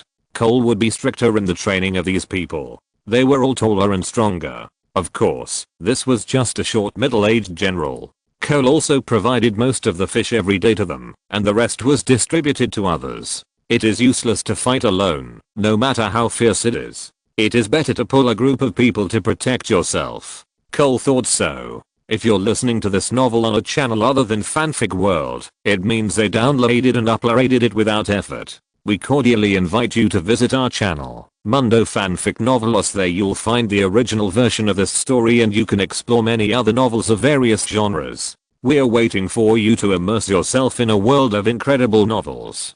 Chapter 62 Transaction. Renly's army will defeat me in King's Landing. So you ask me to go to Storm's End, and that boy with 2 swords will chop off his head. This is the first prophecy you mentioned, my lady. Stannis looked at Melisandre expressionlessly. My subjects and knights all advised me to attack King's Landing. Yes, your majesty. Light is more than one shadow, just as the holy fire showed me, but no matter what, your army's march to Storm's End is the guidance of God, and Renly will definitely be defeated. I hope your Lord of Light did not lie to me. After Melisandre came out of the hall, she stepped out of the castle and headed towards the military camp. Cole was returning from patrol at this time, and Camillo, who was stationed in the camp, came up to help him take off his armor. You are an adjutant, not my subordinate, Camillo. He just laughed. My lord, I heard that the adjutants of Maesters are responsible for taking care of their daily lives. I think the knights must be the same. After a few days of getting along, Camillo has returned to his original attitude. After all, Cole is not an overbearing dignitary. Of course, no one in the camp dared to really provoke him. They saw that guy being killed by Cole with a sword 2 days ago. The boy had tied up a prostitute and was discovered by Cole on patrol. It was not enough to just take the prostitute for free, but the attack was extremely vicious. When Cole and his men found the woman, they were already angry.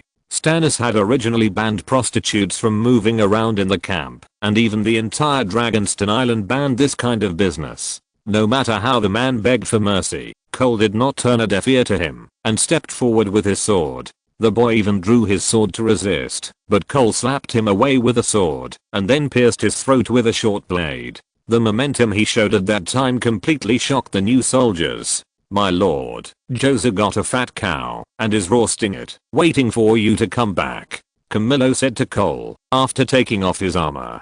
Cole was a little curious. Fat beef. How did you get it? Hey, you know how deft Josa's hands are. He won it from a bet with the mercenaries next door. Jose was a veteran gambler. It was said that when he was caught in the military camp, he was still betting with others, but he was caught in a row. Now he is all under Cole's command. Would the mercenaries bet so much? Cole pulled out his gloves. We bet on armor. They were so angry that they lost 2 sets. But they couldn't get enough money, so they gave us the fat beef they just got. It's a good beef. I saw it sizzling. I heard that the mercenaries raised a lot of money to buy it. Betting is gambling. Don't make people angry. Without even thinking about it, it must be these scumbags who set a trap for the mercenaries. The profession of mercenaries is to muddle through, so it's normal to raise money, to buy beef to eat. After all, they are going to go to the battlefield. We brought more than a dozen brothers to get the beef. Camillo grinned. This cow is considered private property, and Cole will not ask them to share the cow with everyone in the team. Go buy some wine from the merchant. Cole handed him a few silver deer. Okay. Camillo took the silver deer and ran out. Cole walked towards Jose's camp. On the fire, a crackling cow was roasted with a thick wood pierced through its body and roasted on the flame. Oh, Lord Cole. Jose stood up quickly. I heard that you brought a fat cow here.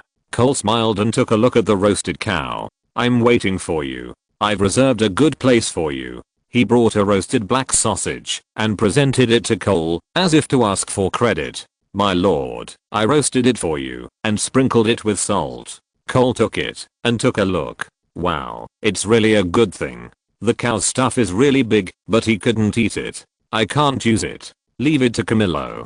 Jose was stunned. Isn't it said that noble lords like this stuff? Let me personally cook for you and show you how to grill beef. Cole put the bullwhip back to the grill. Then we'll have a treat. Camillo came over with a glass of wine. Cole cut the beef with a knife and then stuffed a bunch of strange grass into it. These things were impossible to swallow if you chewed them individually, but they were very good as seasonings. At least they could make the beef taste less monotonous. A cow was roasted from afternoon to night, and they ate the beef while roasting it, and it was a real treat with beer. Cole didn't feast with them for too long, and he left after he had his fill. Such an unserious military camp was the norm. For a group of people who were about to risk their lives, why couldn't they eat and drink? They were about to go to war, so they couldn't enjoy themselves. Didn't you see that the nobles also enjoyed singing, dancing and drinking? Sir, there is a man dressed as a priest looking for you. Camillo found Cole, who was standing by another fire. After returning from patrol every day, he would walk among the crowds one by one. In the past, Camillo would follow him, but today, the roast beef must have been too delicious. Look, there is still oil stains around his mouth. Cole would listen to their stories and share his own experiences. He learned this from Mr. Eamon. That's why Cole got so familiar with these people in just a few days. Anyway, Cole's impression of this civilian army is that they don't talk much, but they are kind and knowledgeable. But when they kill people, they are a different story. Priest. Cole didn't remember what priest he knew. Then, with his head full of doubts, he saw a woman in a red robe. Wrapped in a red robe, her graceful figure was revealed. There was a huge red gem on her chest, a head of flaming hair, and a calm and still look in her eyes. She looked a little cold. Cole had a rough guess in his heart when he saw the red robe. "Sir Cole?" She smiled softly. Cole just looked at her fearfully. "Of course. What can I do for you? Maybe we can talk."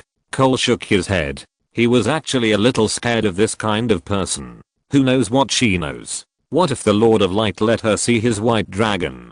Cole didn't want to know what her purpose was. "I don't know you, ma'am. And I advise you to stay away from here. I just executed a rapist the day before yesterday." She smiled mysteriously. "I brought the king's order." Cole paused and said, "If His Majesty Stannis gives the order, a herald will come with the banner of the crowned stag." She actually took out a banner from under her sleeve. Cole was speechless for a moment and cursed in his heart. TNND, how could Stannis give the banner to a woman?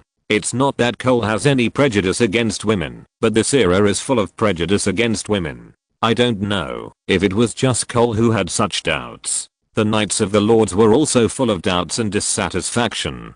After all, having a red-robed priestess as the flag bearer was simply rubbing their faces on the ground. "So, sir, what orders did the king give me?" She glanced at Camillo behind Cole. She waved her hand to let Camillo back off, and then Cole looked directly at Melisandre. "Is it okay now?" She rubbed her delicate hands and walked slowly. "You are not loyal to the king, sir." Melisandre's tone was questioning. "Of course, I have never sworn allegiance to anyone." Cole accepted it calmly. "It seems that you are a person who values oaths. Our king also values oaths. You are the same kind of people." She suddenly reached out her hand and gently stroked Cole's face. "The son of prophecy will not fight alone. He needs your help." Cole was stunned for a moment, then slapped his hand away. "Watch your behavior, my lady. I don't believe in your so-called king of light at all. Since he wants to save the world and save the people, then he can go. I will stay away, but please don't implicate me."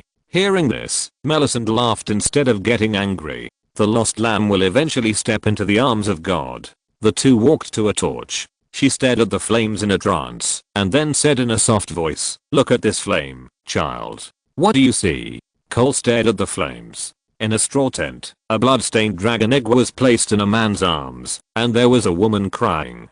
"You have the breath of blood magic on you, although it has faded." Melisandre whispered in his ear. "This is a curse that is caused by the blood of the closest relatives." Cole thought of his memorable dreams. "I had some strange dreams." Melisandre narrowed her eyes slightly. "What kind of dreams?" "A scale. I stood on one side of the scale, and on the other side was a flying horse, and on top of it was a person with long braids." Cole's mind was shaken, and he realized that he had fallen into her trap. It seemed that she used these means to attract a large number of believers, known as the Queen's Party. "Priest of the Lord of Light, what do you want?" "It's a waste of time on me. It's better to let the Lord of Light predict more about His Majesty Stannis, and it would be best if he wins this battle. He will win. He is the true son of prophecy. It was destined from the moment he drew out the sword of light that he would lead the world to break the long night. The messenger of light." Cole smiled slightly. "I know who the enemy your god is talking about. The warriors who resist the White Walkers are on the wall. You should go there to find your savior." Melisandre's eyes flashed with a trace of helplessness. Cole's words were beyond her expectations, but she still firmly believed in her interpretation of the prophecy. "Stannis was the son of prophecy. I can avenge you and track down the person who cast blood magic on you." Melisandre finally stated her purpose. "What do I need to give?" "Offer your loyalty to His Majesty the King and win this battle for him." Cole couldn't help but laugh. How can you be sure that I can let him win? I don't think I have that much ability. If one person can dominate the victory on the battlefield, then what are the use of these soldiers? You might as well use your magic to help us win. While speaking, Cole stared at the expression on her face carefully. You know, Renly was killed by her magic, and it is very likely that it is the blood magic she is talking about now, and it was with the help of Stannis's blood. Melisandre's face was normal, without any ripples. Tell me how to prevent magic. I can try my best, but there are some things I can't do alone. I need you to convince His Majesty Stannis. Cole suddenly said seriously. Okay. Then happy cooperation. Chapter 63, Storm's End. Is this the thing? Cole took the ruby necklace that Melisandre handed to him. Compared with the huge gem on her chest, this ruby looked like a dim star compared to the bright moon. This gem is a detection method from the Red God Temple. Whenever she sees the gem glow, she will know that her magic has been used successfully. When its light begins to flash, it means that the power of magic is approaching. Melisandre explained. But how can I defend against magical attacks? Cole asked what he was most concerned about. Melisandre glanced at him casually. The cost of activating magic is not small. Different magics have different ways of dealing with them, and blood magic is undoubtedly a difficult one to solve. This kind of magic requires the blood of blood relatives as the trigger. The closer the bloodies, the stronger the effect of blood magic. To activate blood magic, you need to sacrifice your life to ask the god of death. The initiator will also be implicated and consume his own life flame. If you have a strong life flame like your majesty, even blood magic will not be able to harm you. However, if you want to interrupt the activation of blood magic, you only need to drip blood into the flame and chant this spell. Viramaha. Melisandre chanted a long spell. Cole chanted it again according to her accent, and the red-robed woman corrected a few of his pronunciations. As Cole chanted, the ruby in the necklace began to glow slowly, and it seemed that the magic was activated. He noticed that Melisandre was stunned. I will keep my promise and give my advice, but war is never a verbal thing. There are countless factors that influence a war, and my ability is limited. Melisandre looked at him with a complicated look, which made Cole a little confused. He actually admired this red-robed witch. Although it seemed that she was bewitching Stannis, it was undeniable that she had been working for Stannis conscientiously and responsibly. I think Stannis knew this. There were really not many capable people under the second deer. After he killed the third deer Renly, his subordinates were even more like a bunch of idiots. Cole wore the ruby around his neck. With this thing, at least he would not be at a loss when dealing with magic in the future. Camillo, take a few brothers to escort this lady back to the castle. Cole called his deputy. He had a lot of fun drinking last night, and his face was still a little tired at this time. Cole went to inspect the morning exercises of each team. In fact, he was just holding a spear and piercing there. I don't know if this will be useful on the battlefield. Cole walked to the training ground of his personal guards, where they were training one-on-one. Hey, little Roka, watch your feet. Little Roka, who was about the same age as Cole, jumped up and down with a sword in his hand. People who didn't know him would think he was boxing. Hearing Cole's words, Carlo stood up quickly, and then he was hit on the head with a piece of wood. Cole walked over to correct him with a look of disappointment. Although he was also a half-baked man and his training experience was pitifully little compared to the coach of the Great Wall, he had really fought on the battlefield, and knew how to better save his life on the battlefield. Although jumping can make the body more flexible, on a battlefield with flying swords and arrows, it is better to be steady and protect yourself while thinking about killing the enemy. Cole spent a lot of effort on the training of these 30 people. Some of the sneaky ones were replaced by him and thrown into the hunting group and the transport group. In the past 2 weeks, their training has indeed achieved considerable results. With the same training, under Cole's supervision and careful teaching, they seemed to be much better than the other 10 groups. Their training volume was greater, and Cole would also train them in physical fitness and discipline, and of course they were also fed, which was why they achieved such results. They could not be called elite soldiers, but at least they were qualified recruits of this era. In order to supply them, Cole even asked 3 groups of his men to go fishing. There were definitely complaints about this imbalance, but no one dared to say anything. Cole was helpless. He wanted to train everyone, but his energy was limited, and food was also limited. Even if he spent so much effort, he could only train them to be like college students after military training. It was still unknown how they would perform on the battlefield. Camillo was a smart boy. It was said that he used to be a street urchin in the village, doing all kinds of sneaky things all day long, but no one had ever caught him. As a result, he was sent to the military camp by the villagers to make up the numbers. He was better at speaking nice words than the dull-headed Namu fisherman, and he was thicker skinned. He was leading his men back with a smug look, and seeing his arrogant look, Cole couldn't help but want to kick him. Camillo walked up to Cole, as if to ask for credit. "Lord Cole, the beautiful lady has been sent back to the castle. You didn't say anything you shouldn't have said, did you?" Cole still remembered the scene when he flirted with a prostitute. He scratched his head, as if he was still embarrassed that Cole had caught him. "How dare I, sir?" Camillo was a fool, and he knew that people living in the castle should not be offended. Maybe one word would make his tongue move. Not every noble lord is like Lord Cole. "Okay, after lunch, you will patrol in my place. I still have something to do." Cole threw him a sword. "Practice well. Don't be killed by the enemy as soon as you go to the battlefield. I don't want to change my adjutant." Cole had lunch with the guards, who were training together, and then walked towards the seaside with a bag in his hand. Gradually moving away from the crowd along the coast, a white shadow glided from the sea. After a period of growth, the white dragon had grown to the size of a swan. With its silver white color, it was difficult to tell what it was when it soared in the sky. The white dragon has been hunting in the sea these days. His dragon wings have become much stronger during the training. At least he can now hunt sea eagles in the sky. When he soars in the sky, he looks like a white bird.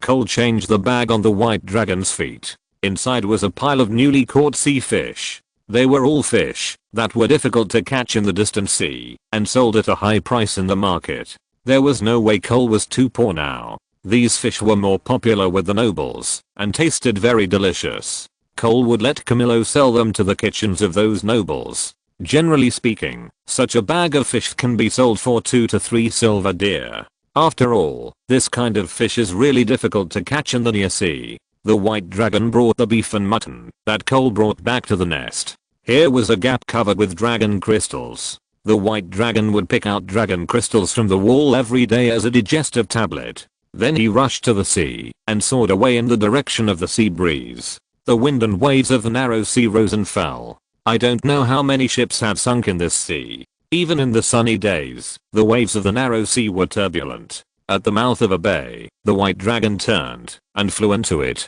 The wind and waves in this bay were even more fierce. The huge waves were like the claws of the devil, rubbing against the cliffs. There were only a few shallows where ships could be moored. At the most dangerous part of the wind and waves, a thick fortress stood on it. From the sky, the fortress was wrapped in layers of outer walls. The thickness of the walls was unknown. It was many times thicker than that of Dragonstone. The whole castle was like a tower, with a towering spire in the center rising from the sky. From here, you can have a clear view of the situation on the sea and the pedestrians on the ground.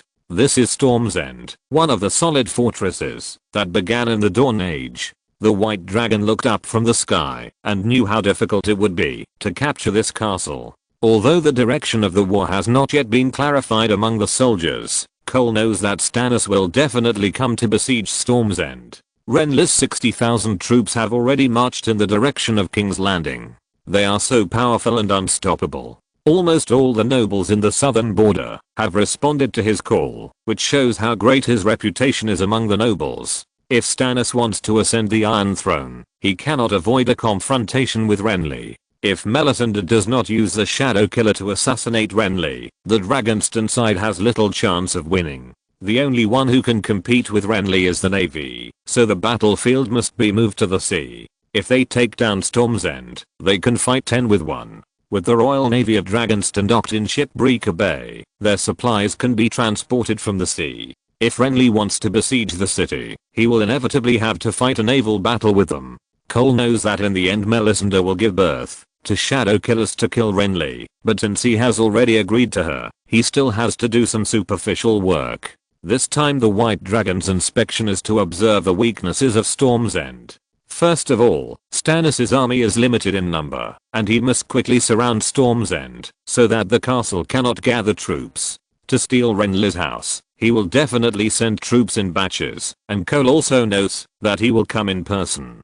Cole's suggestion is to take down Storm's End before the Three Deers army arrives. Stannis' original approach was definitely extremely clever, just killing one person and taking a city. Attacking a city is inferior, and attacking the heart is superior, so Cole's first thought was to take Storm's End without a fight, but after careful consideration, as long as Renly was not dead, this castle would not be an isolated city, and they had no reason to surrender. Then to attack Storm's End, the only way was to use surprise troops and win by surprise, and infinitely magnify the advantage at the weak point of the castle. It would be best to steal the city, but it was also the most difficult. Now Ser Courtenay Penrose, who was appointed by Renly as the acting lord, was not as careless as Edgemure of Reveron.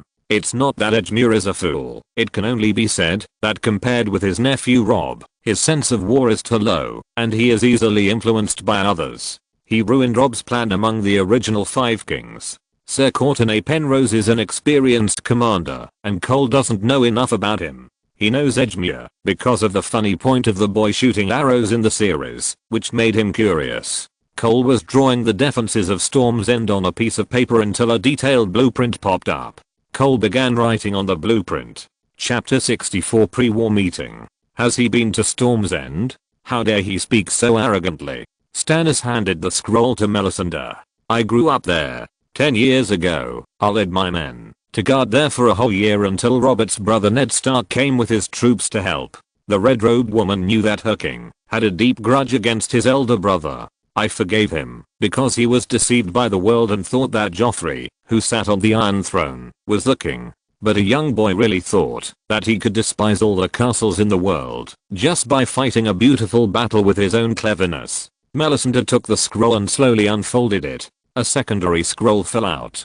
It was a blueprint. She bent down to pick it up.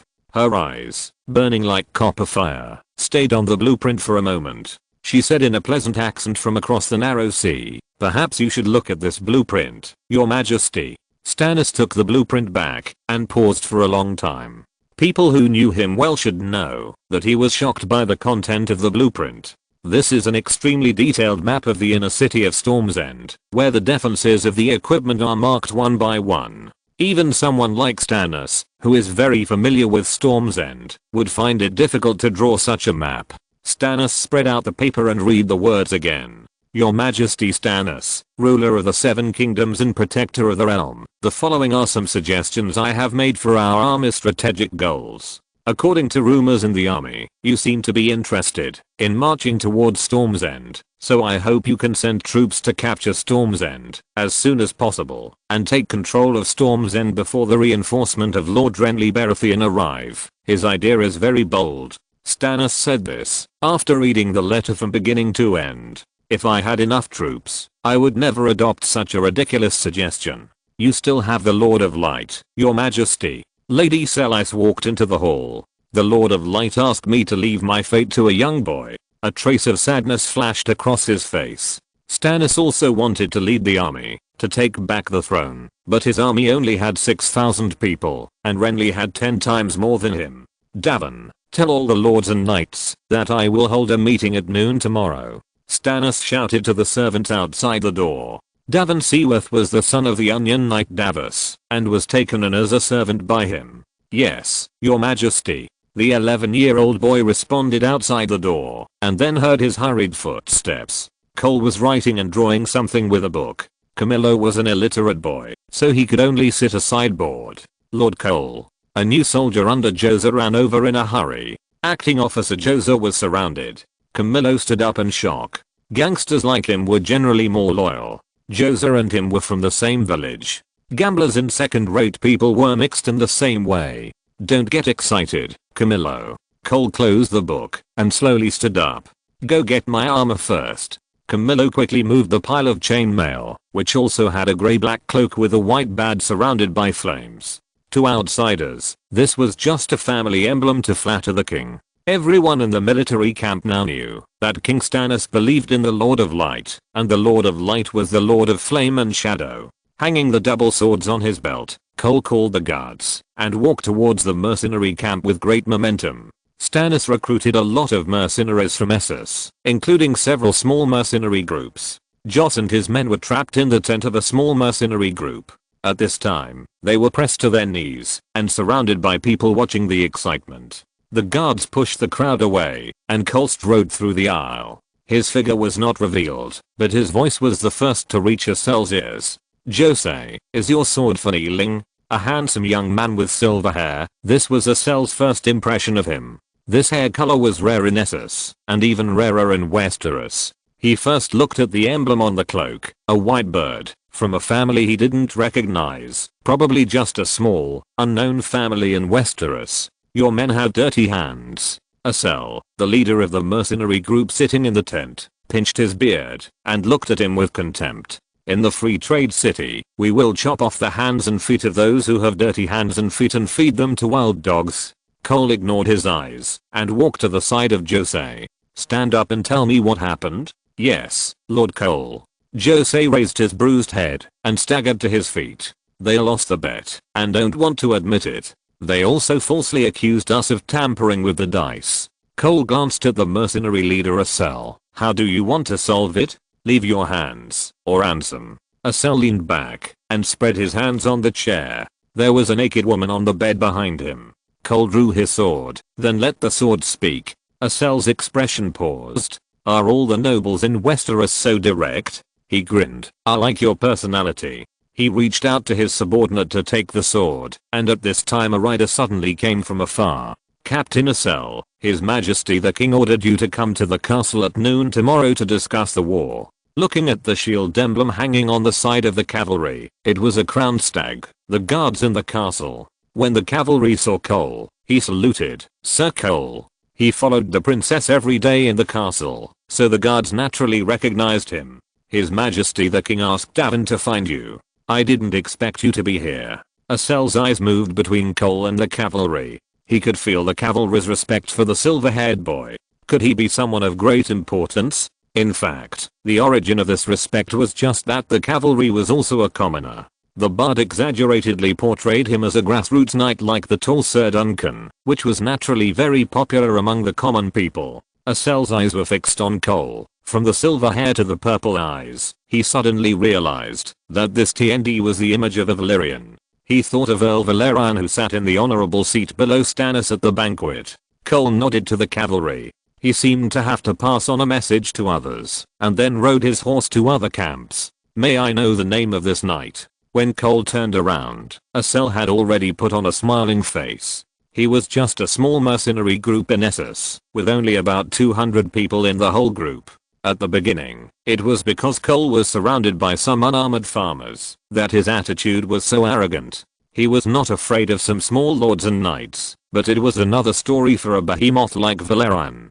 Cole. Axel frowned when he didn't hear him say his last name for a long time. "I don't want to kill anyone, but if you want to fight, I'll accompany you." Cole's eyes swept across like swords. He knew the limit. He was indeed standing up for his men to establish prestige, but killing people in the barracks now would definitely be a stupid thing, especially in Stannis' barracks. He laughed. "You have such a bad temper. I hope you can still be so arrogant on the battlefield." When Cole led his men back to the camp, Jose followed behind him with a guilty look on his face, and his tone of voice was also a little angry. "Sir, I didn't expect them to be so unruly. Rules are always set with fists. You don't even dare to take a sword, and you still want to reason with them? Sir, there are so many of them. I hoped you would stand with a sword. After all, gamblers are always brave, but you threw the sword aside. I will replace the acting officer, and you will transfer to my troops. This is a punishment for him." Cole had warned him in advance. Cole would not force a person to change anything. For a gambling addict like Jose, if he was asked to quit gambling, it would be more uncomfortable for him than having sex with his wife. But some people let their wives and daughters do that kind of thing in order to get gambling money. Jose lowered his head silently, his eyes looking at Cole's back. In fact, before this, his respect for Cole came more from his identity as a knight. Isn't it worth following a boss who is willing to stand up for you? Camilla also thought so. Cole knew that if he wanted people to fight for him, he had to show his attitude. If they were willing to stand up for him now, then they would be willing to block the sword for him on the battlefield. Of course, this was not absolute, but it was an effect. There were too many unexpected events on the battlefield, and he was still scared. He was actually not willing to rush forward with a sword without a full body of heavy armor. Anyway, he could wear it, but he had no money. People in the rivers and lakes had no choice. His position meant that he could not make plans, but he had to carry a sword and kill the crowd. Who cares? As long as he was alive and got the dragon, he would be free to do whatever he wanted. Standing up for his subordinates this time was just a small episode in his daily life. There were usually fights in his own camp, which tested his decision making. Fortunately, His Majesty was high enough. Even if the king was here, his words might not be as effective as his. And he was fair enough in dealing with things. He never showed partiality. If he had any objections, he would draw his sword. Cole found that using swords to reason was more effective than anything else. At noon the next day, the Night Lords and mercenary leaders came up to the castle one after another to have lunch with the king. It was a depressing lunch. The soldiers took big bites of black bread. There was not even any wine. No one dared to make a noise. On the right side of the king was a beautiful woman in a red robe. On the side of the red robe woman was a noble lady. If you didn't know, you would think that the red robe woman was the king's queen. When Cole came, the servants led him to his seat. He was placed below Earl Valerian, and his status was the first under all the earls. Asa, the leader of the Blood Scorpion mercenaries, couldn't help but secretly breathe a sigh of relief in his heart. It seemed that this silver-haired boy was indeed not simple. Fortunately, he didn't offend anyone.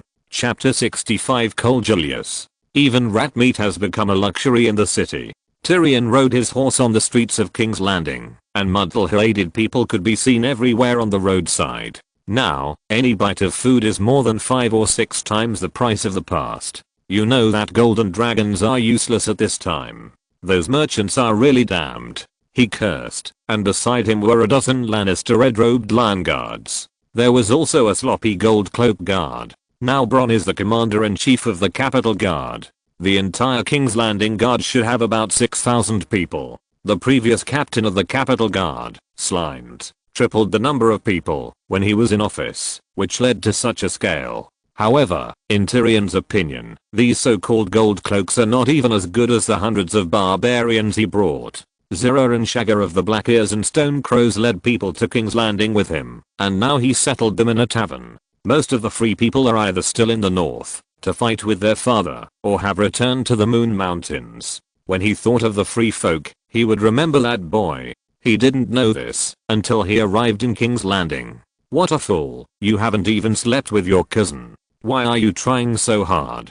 Come to King's Landing with me. Sometimes when he was drunk, he would curse in a certain direction.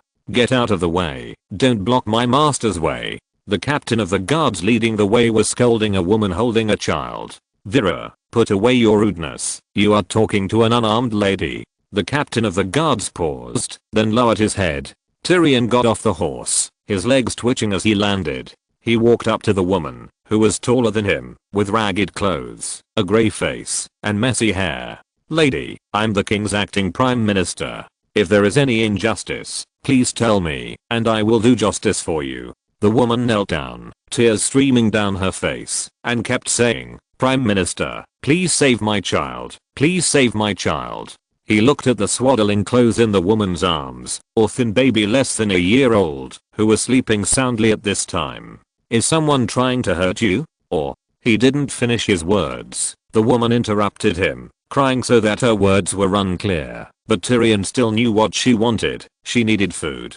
Tyrion looked around. There were pairs of hungry eyes, like a group of wild beasts. He knew that, as long as he gave a gold dragon or a bite of bread, those people would rush over. Even reason can't stand hunger. Verrill, take this lady and her child with you. Their destination was a tavern next to the Gate of the Gods, where the free folks were housed, and of course his lover she. In the tavern, Tyrion asked the cook to cook a meal for the woman, and gave her some silver deer. I thought you were attracted to her, and were going to kiss her flea-ridden hair tonight. When Tyrion sent the man away, Bronn said on the side, This woman probably came from Flea Bottom. I heard that people have started eating human flesh there. This is your dereliction of duty, Bronn. I made you the commander-in-chief of the Capital Guard not to let you sleep with prostitutes all day, but to let you protect the order of King's Landing. The mercenary stopped. You should let your knight friend take the position. He seems to be more eager to become a knight. He is already a knight, and a viscount. In fact, Bronn has done a good job, and Tyrion also knows what kind of mess they took over. People are starving, and don't care about order. They just want to eat. Now the whole King's Landing looks like a flea bottom. Bronn said. How much food has been brought in today? Tyrion asked. Not much. Although the merchants know that there is money to be made in King's Landing, the other two kings have blocked all the roads. The sea route has been blocked by Stannis, and the west and south have been blocked by Renly, who does not allow any caravans to bring food into King's Landing. The two brothers have cut off all the supply lines to King's Landing. The riverlands in the north are now in chaos, let alone where to get food.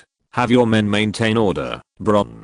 I don't want King's Landing to fall to the mob before Renly and Stannis' army arrives. That will take a lot of manpower, and we can't manage such a large city with just this few men. Slynt has tripled the number of gold cloaks, said Bronn. There are millions of people in King's Landing. That's just the nonsense of the minstrels. Only a few-year-old child would really believe it. Tyrion walked into the best room in the tavern. A graceful figure was lying on a velvet mattress. Her silky flowing pajamas brought waves of temptation. Under the candlelight, she slowly turned around. She rested her arm on her side, and her tall legs were wrapped around, and her figure was faintly visible under the hem of her skirt. Tyrion felt his throat was a little dry. She reached out and smoothed the wrinkled mattress beside her and said in a soft voice, "My dear Lannister giant, why don't you rest?" The noise in the room continued, rising and falling. Perhaps after a while, the movement in the room subsided. Tyrion was lying on the soft pillow, listening to the person beside him say, "I don't want to stay with these barbarians all day." He thought about it. It was not a good idea to put a beautiful girl like she with Shagger and the others. "I will find you a house," he promised. It seemed to satisfy the girl's desire. In the dark night, Tyrion only felt a pair of tender hands moving. The next morning, Tyrion led his men back to the Red Keep. He could have lived here directly. He even had someone clean up the room in the Prime Minister's tower. Of course, that place seemed a little ominous. The recent hands of the king had not had a good end. Jon Arryn of the Eyrie seemed to have been killed by someone, and he even took the blame for no reason.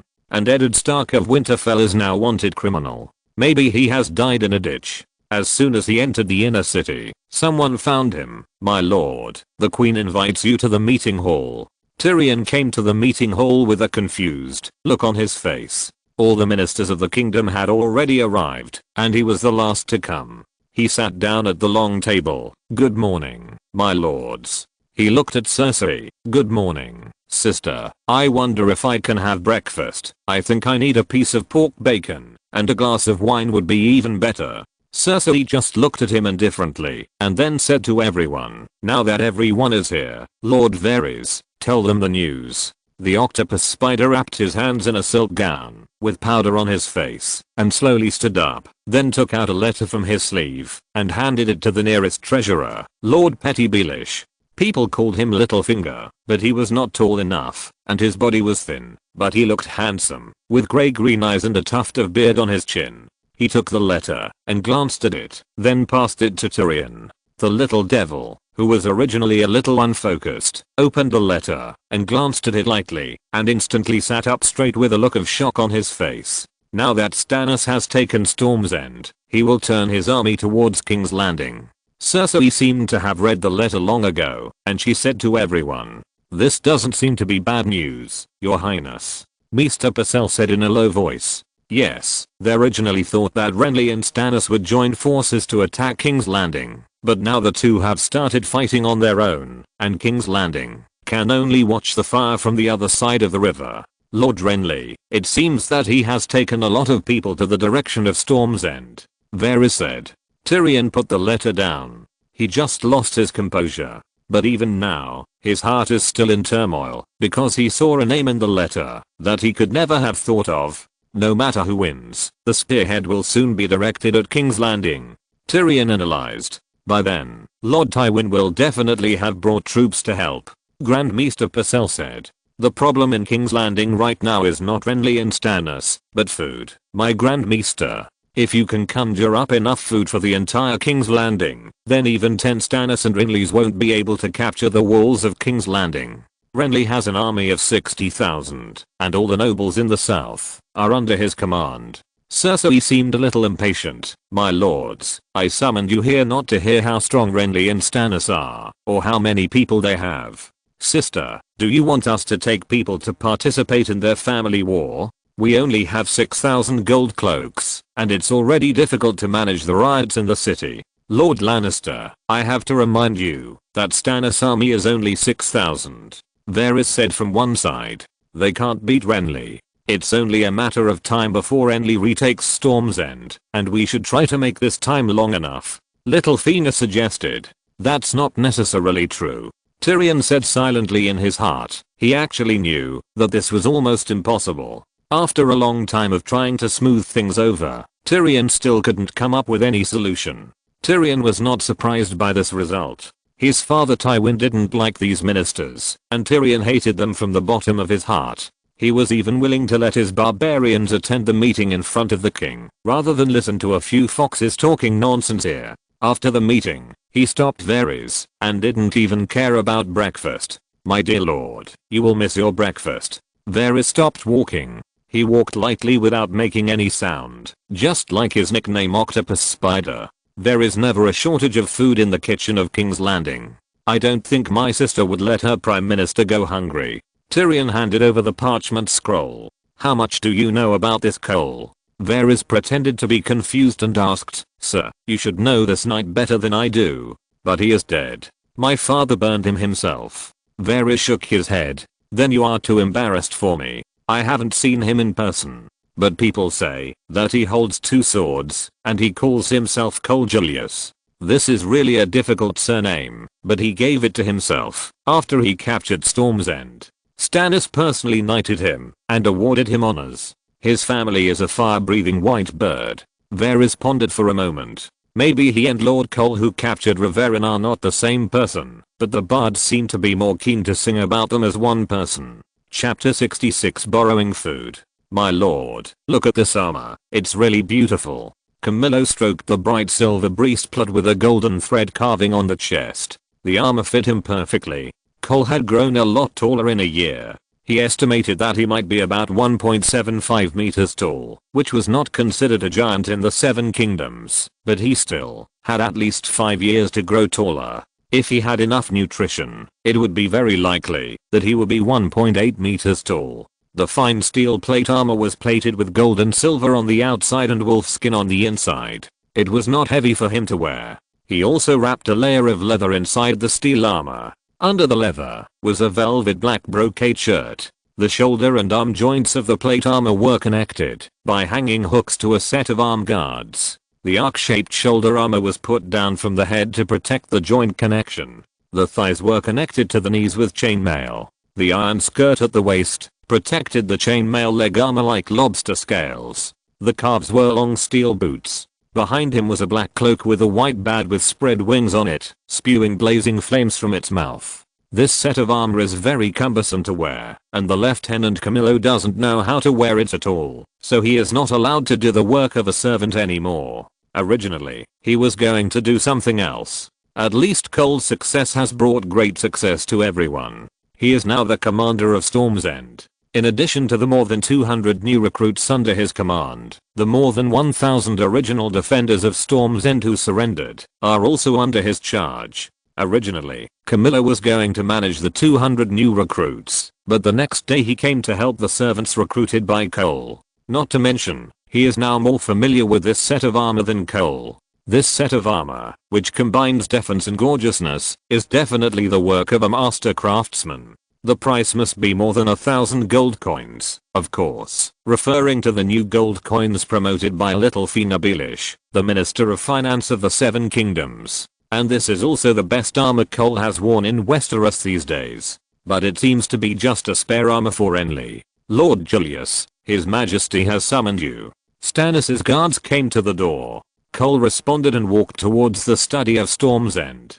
King of Dragonstone and Stormlands is a busy man, especially after taking Storm's End. He handles letters, judges justice, inspects the army, checks logistics, and discusses strategies. He is almost involved in everything, and every detail is very detailed. He has almost no personal life and entertainment. Your Majesty, Sir Julius is here. The king's servant Davin reminded Stannis softly. He raised his head, although his face was still cold, but his complexion was much better than when he was in Dragonstone. Come in. Davin brought him a chair. Cole thanked the little servant for the chair, and then sat down at Stannis' table. The king looked at the man in front of him. He had short silver hair and a handsome face. There was no trace of childishness on his young face. His blue-purple eyes were as deep as the starry night sky. It was such a young boy who easily took down Storm's End. Some people say that he has an army of white birds that flew directly to the castle. He put down the parchment scroll in his hand. Lord Celtiger complained to me that he had been eating salted fish for 2 days. You burned all the food in the castle. In order to quickly march out, almost all the baggage was left on Dragonstone, and it would take several days to transport food for 10,000 people. Cole's eyes flashed with helplessness. Wasn't burning food also to force them to surrender? Your Majesty, I remember there is still food in the cellar of the castle. Today's food is the last. After tomorrow, I will not be able to pay for everyone's food. I have asked Montfort Valerian to send his fleet to transport food, but he said it would take at least 2 days.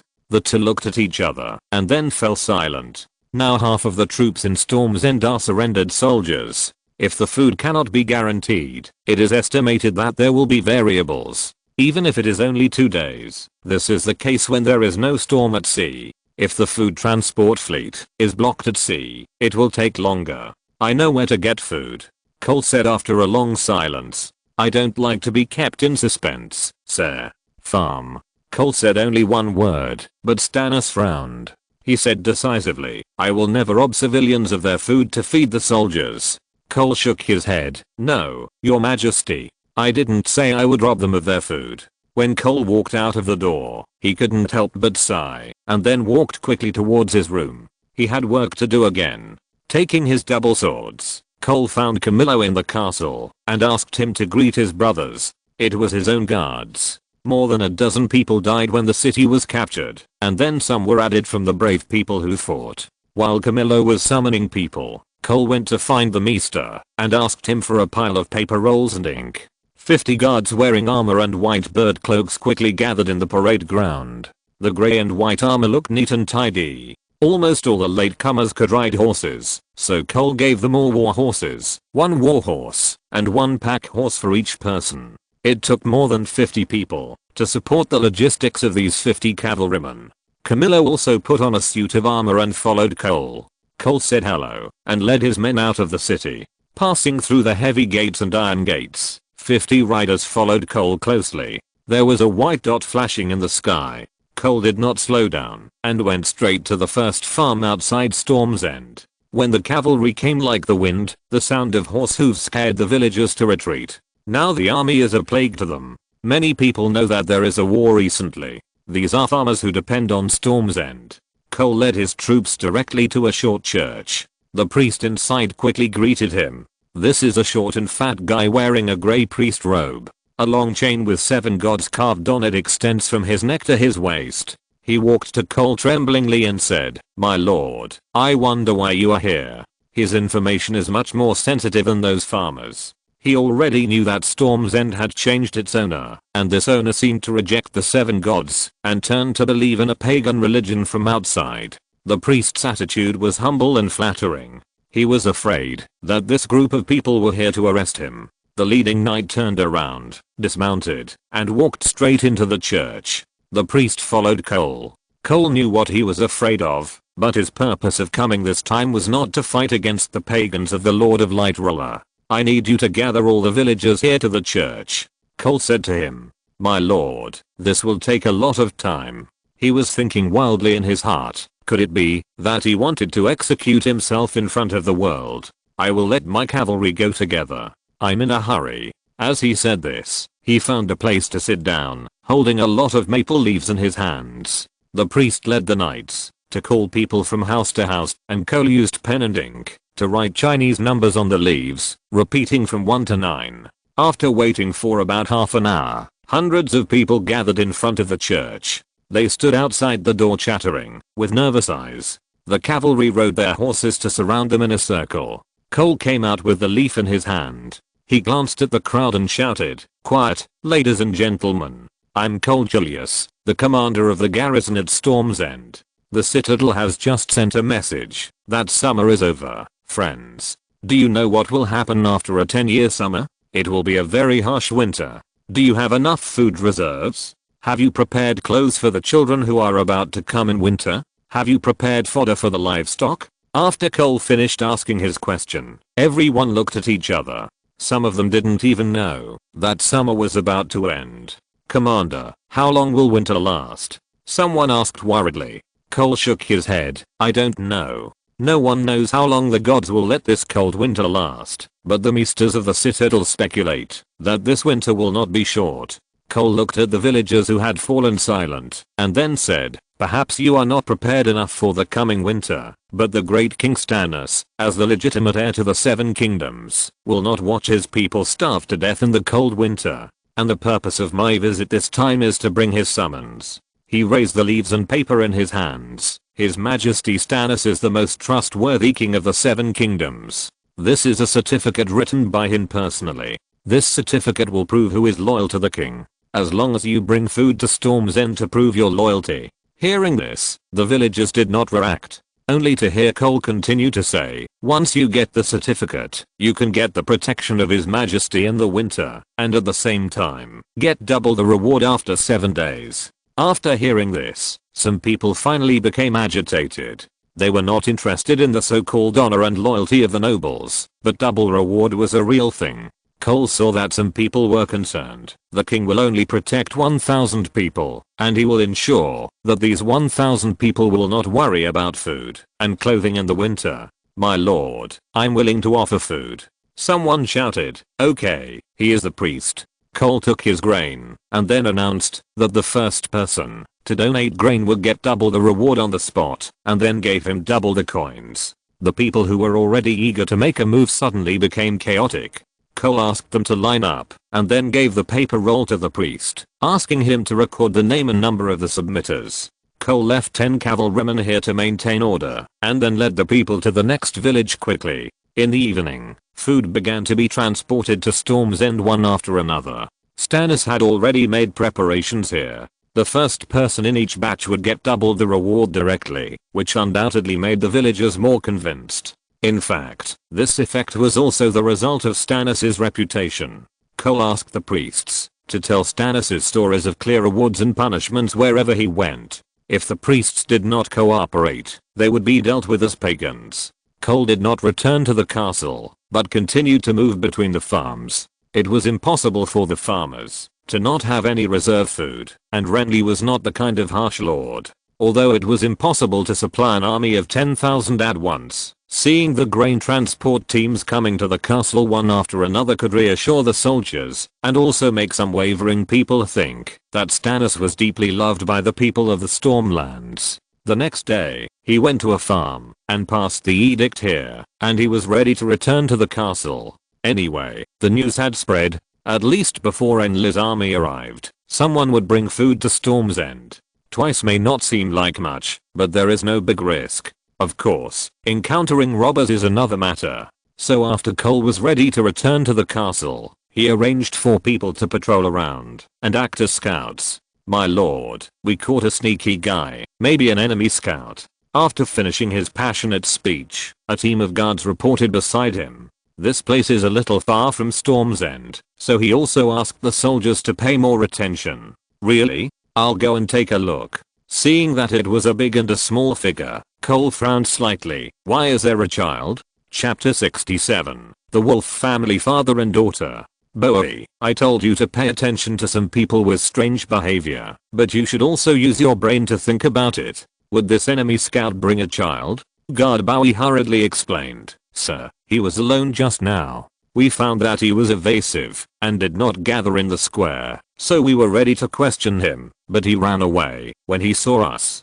Really? It seems that Cole misunderstood him. Cole walked up to him. It was a bearded man with messy hair, tattered clothes, and a piece of rag tied on his leg. He walked with a limp, and a boy followed him. This village has no priests or churches, but there is a respected village elder. He once studied in the citadel, so he can read, but unfortunately he didn't get the title of bachelor in the end. In the citadel, bachelors also have their own level certification. If you want to serve as a bachelor in the castle of the nobles, you must at least be above the bachelor. Bachelor apprentice, bachelor, doctor, grand bachelor. Is this man a farmer in your village? Cole asked the village elder. He is indeed quite old, his voice is trembling, his breath is sometimes strong and sometimes weak, but you have to forgive him, he has tried his best. Maybe I'm old and my eyes are blurry, but I really can't remember such a person in the village. Cole just asked casually. It can be regarded as giving a way out. After all, his men have arrested the man. Let him go. It seems to be just a misunderstanding. Cole noticed that the man breathed a sigh of relief. He looked carefully, and the more he looked, the more he felt that this man was familiar, and he always felt that he had seen him somewhere. He said to them casually, there are many bandits around now, and His Majesty Stannis can't spare the energy to deal with them for the time being, so don't run around. He turned to the village elders. If you still need to transport grain, it's best not to go alone. This time it is not a free grain collection. We promise you double the return and we will not lose a penny. This is the third time to collect grain from the subordinate villages of Storm's End. The first time was the grain collection launched by Storm's End in response to Renly, and the second time was the grain collection after Stannis took over Storm's End, but the effect was minimal. Because the grain had long been collected by the acting city lord Courtenay Penrose, and brought to Storm's End, and then burned by him. If the third time is to be effective, the general approach is to forcibly collect it. If it were Tywin, Cole would do it, even if he didn't say it. This method is fast and labor saving. As for borrowing grain in the name of Stannis, the farmers would choose to believe it, which is the credibility of the nobles. They are a group of people who value their reputation very much. How could they go back on their words? What's more, this is Stannis. Sir, excuse me, are you Stannis's man? The lame man with his head down suddenly asked. I'm Cole Julius, and I'm currently serving His Majesty Stannis Baratheon. Sir, it is not polite to call His Majesty by his name directly. Please be careful. I need to see your Majesty, child. The man continued. I'm Eddard Stark from Winterfell. Cole was stunned for a moment when he heard him say his name. Eddard Stark. Cole calculated the time in his mind. He should have been killed by Emperor Joe by now. How could he appear in the Stormlands? Cole was not an octopus spider. He knew very little about other parts of the Seven Kingdoms. He had no idea how the North was doing. All his speculations were based on his understanding of the future. For example, he knew that only Ser Courtenay Penrose, the acting Lord of Storm's End, would resist the two deer. So as long as Courtenay Penrose died, and the castle was forced into trouble, they would surrender easily. Eddard Stark, Duke of the North, Hand of the King?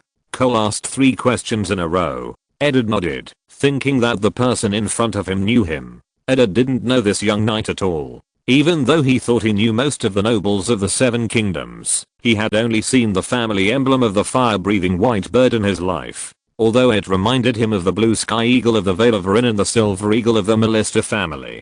Cole looked at him with a complicated look. Although he had doubts about Eddard's identity, Cole still gave the father and daughter a horse. Yes, there was a girl next to him. Cole admitted that he was short-sighted, but who would have noticed the dirty look? If Eddard hadn't called Arya, Cole would not even think of the girl. You say she is not pretty, she does look like a stable boy who shovels horse manure, but if you look closely, her facial features are not bad, definitely not ugly. Cole looked at her frequently, and was noticed by Arya's keenness. She glared back at him. Well, he was also purely curious. If this is really Arya, then he and her father are now in the Stormlands. How can they join the Faceless Men in the future? Or is this actually an experience that is not recorded in the book? It was already night when he rode back to the castle. The city gate was still wide open, and occasionally a convoy of grain could be seen entering. After the soldiers standing guard outside the gate saw the flaming white bird flag, they shouted at people to retreat, because this was his immediate superior.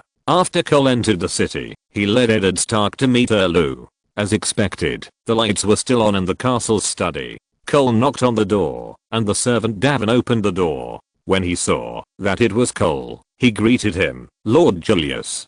"Davin, I want to see His Majesty." "Come in, I haven't slept yet." Stannis's voice came from inside. Cole walked into the doorframe and saw him standing in front of the windowsill. Without even turning his head, the scouts in front reported that Renly has led his army into the King's Forest. His army was originally stationed at Bitterbridge, not far from here.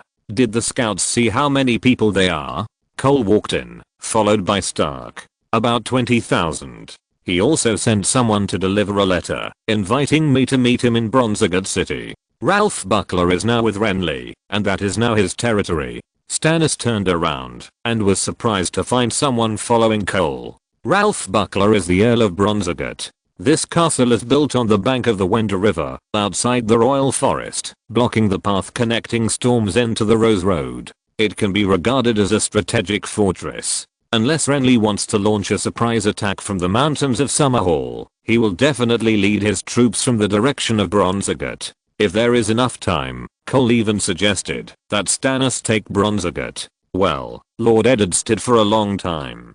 Stannis asked in confusion, "Is this man your new squire? If you don't have enough manpower, I can ask Durin Bar-Eamon to help you." Thinking of this fat Earl of Pointed City, Cole still shook his head, although he talked to him several times at the dinner table. "This is Lord Eddard Stark of Winterfell, Your Majesty." Cole was quite helpless that he mistook the Duke of the North for a squire. In fact, when he first met him, he didn't think of him as a dignified Northern Guardian. Stannis looked at the person behind Cole carefully in the candlelight. "Eddard Stark, I heard that you were dead." He finally saw the person clearly in the weak light. It had been 10 years since they last met, when they were both fighting for Robert. "It's good news to see you alive, but how did you become like this?" Stannis sat down at the table. Cole went to get a chair and gave it to Eddard, and he stood on the side of the king like a servant. Eddard sighed. "This is a long story." Davin then took the flagon and poured them wine. Storm's End did have some good wine. Eddard thanked him. He didn't know how long he hadn't drunk wine. The last time he drank was when Varys sent it to him in the dungeon. "I sent someone to send you litter, hoping that you could bring people to King's Landing to inherit the throne, but Cersei didn't even let the letter leave the city." While in King's Landing, "I have been investigating the cause of Jon Arryn's death." "So what did you investigate?" Stannis asked. "Joffrey is not Robert's blood." Eddard said affirmatively. "I will not recognize an incestuous bastard sitting on the Iron Throne. You are the legitimate heir to the Iron Throne, my lord." "I know. Before you came to King's Landing, I already knew that Joffrey was the result of Lannister incest. I asked the Maester to tell the many lords of the Seven Kingdoms through ravens, but now there are very few responses. I even sent my most trusted men to lobby the lords in person, but now no army has come. They are even willing to honor Renly as king." Eddard was a little stunned. He thought of what Renly had said to him in King's Landing. Although Renly did not say that he wanted to seize the Iron Throne at that time, he said that he could gather 100 soldiers and wanted to take Joffrey from Cersei. Now it seems that what he wants is not small. "His inheritance should be after you," Eddard said. "But the nobles in the south don't seem to think so." Stannis said angrily, "Do you know how I ended up sitting here? In order to capture Storm's End, I sacrificed 1,000 men. 10 of my knights even died. Now Renly is leading his men to the Kingswood. The North will be with you, my lord. As long as you send someone to send me to White Harbor, I will lead the army south," Eddard assured him. Speaking of the Northern Army, Cole couldn't help but touch his nose. "Your son is leading the army in the battle, and Tywin Lannister is trapped in the Riverlands by him and can't get out." Stannis told him the news he knew. This was the first time Eddard had heard news about his son in a while. Robb was only 15 years old. How could he convince the crowd? He had to return to the north and take over this stall. He did a good job, and Tywin seemed to have suffered a lot at his hands. Stannis seldom praised anyone, but he always spoke his mind. Hearing someone praising Robb, Eddard couldn't help but feel relieved. But he still felt that Robb must be inexperienced and there was still a lot he hadn't taught him. Chapter 68 Flag Bearer. When the two Westeros greats finished their conversation, the moon was already high in the sky. He should leave Eddard Stark in the study and go back to sleep. The White Dragon had already set out from Dragonstone. He planned to see where Renly's army was. However, it would not take several days to get to Storm's End from the Rose Road. If he rode alone, he might be able to get there in a day. As for the White Dragon, he flew from Dragonstone to the King's Forest in just 2 hours. The whereabouts of 20,000 people could be seen directly from the sky. They were almost out of the King's Forest, but they did not rush overnight, but set up camp. The White Dragon looked down with the eye of time, and the whole camp was in front of him in an instant. The camp was distributed in a long strip, and the lights looked like a fire snake. On the large tent of the Central Army, a crowned stag flag danced in the wind. The White Dragon wondered if he could catch Renly if he brought a cavalry to charge the camp. The personal army outside the tent seemed to be not weak either. Those patrolling soldiers were all wearing helmets and armor, with long swords on their waists, holding spears, and carrying shields with deer patterns on their backs. The White Dragon flew around and soon saw the transport vehicle at the end of the army. He suddenly had some ideas. Cole was awakened by the servant Fink before he had a full sleep. His Majesty seemed to have something to ask him. When he came to the hall and saw Stannis, he found that Duke Eddard was also there. After washing and putting on high quality clothes, Lord Eddard finally resumed his posture as the Guardian of the North. "Okay, my standard bearer is here," Stannis said to the lords and knights. Cole was confused and sat on the side of Stannis with the servants. Opposite him was Eddard Stark, and on his side was Melisandre.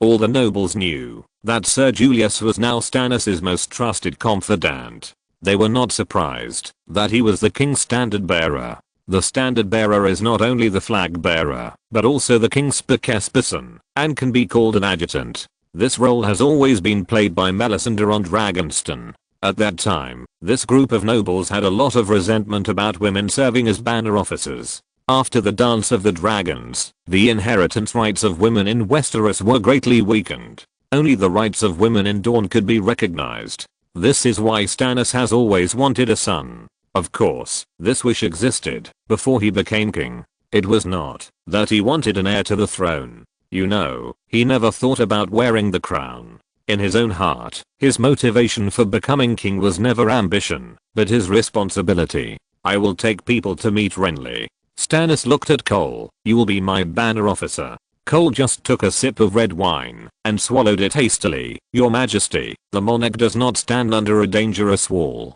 Would it be too risky for you to go like this? After all, there are so many of them. If I don't go, Renly will think I'm afraid of him. And I also want to hear what he will say. What is the reason for him to call himself king? If he is willing to put down the rebellious crown and be loyal to me, I will consider reducing his crime. Yes, Stannis will never let go of anyone who violates the law, even if he is his brother. My lord, you are brothers. You shouldn't have gotten to this point." Eddard said on one side. "You should call him His Majesty, Lord Stark." Lord Adrian Celtiger on the side reminded him. Eddard Stark just bowed his head slightly. "You are not a king until you sit on the Iron Throne and announce to the world." Of course, he didn't say this out loud. Renly only brought his cavalry with him. Most of his army is still stationed at Bitterbridge, and even most of the baggage is still in the rear. He wants to fight quickly. Cole said to Stannis. "Our cavalry is only 2,000 at most, and most of them are free riders. If we charge them head on, we will be asking for trouble. So you think my brother wants to challenge me and invite me to duel with him?" Stannis thought, this approach is indeed in line with Renly. He is the same as Robert. If we don't fight them, Renly will definitely move all his troops here to besiege the city. He is forcing us to choose, either to fight him, or to deal with his army. Adrian Celtiger analyzed. In any case, they are at a disadvantage, but it is too difficult to discuss any countermeasures at the moment. Fortunately, Lord Valerian went to transport grain, otherwise he would definitely be the first to suggest a decisive battle.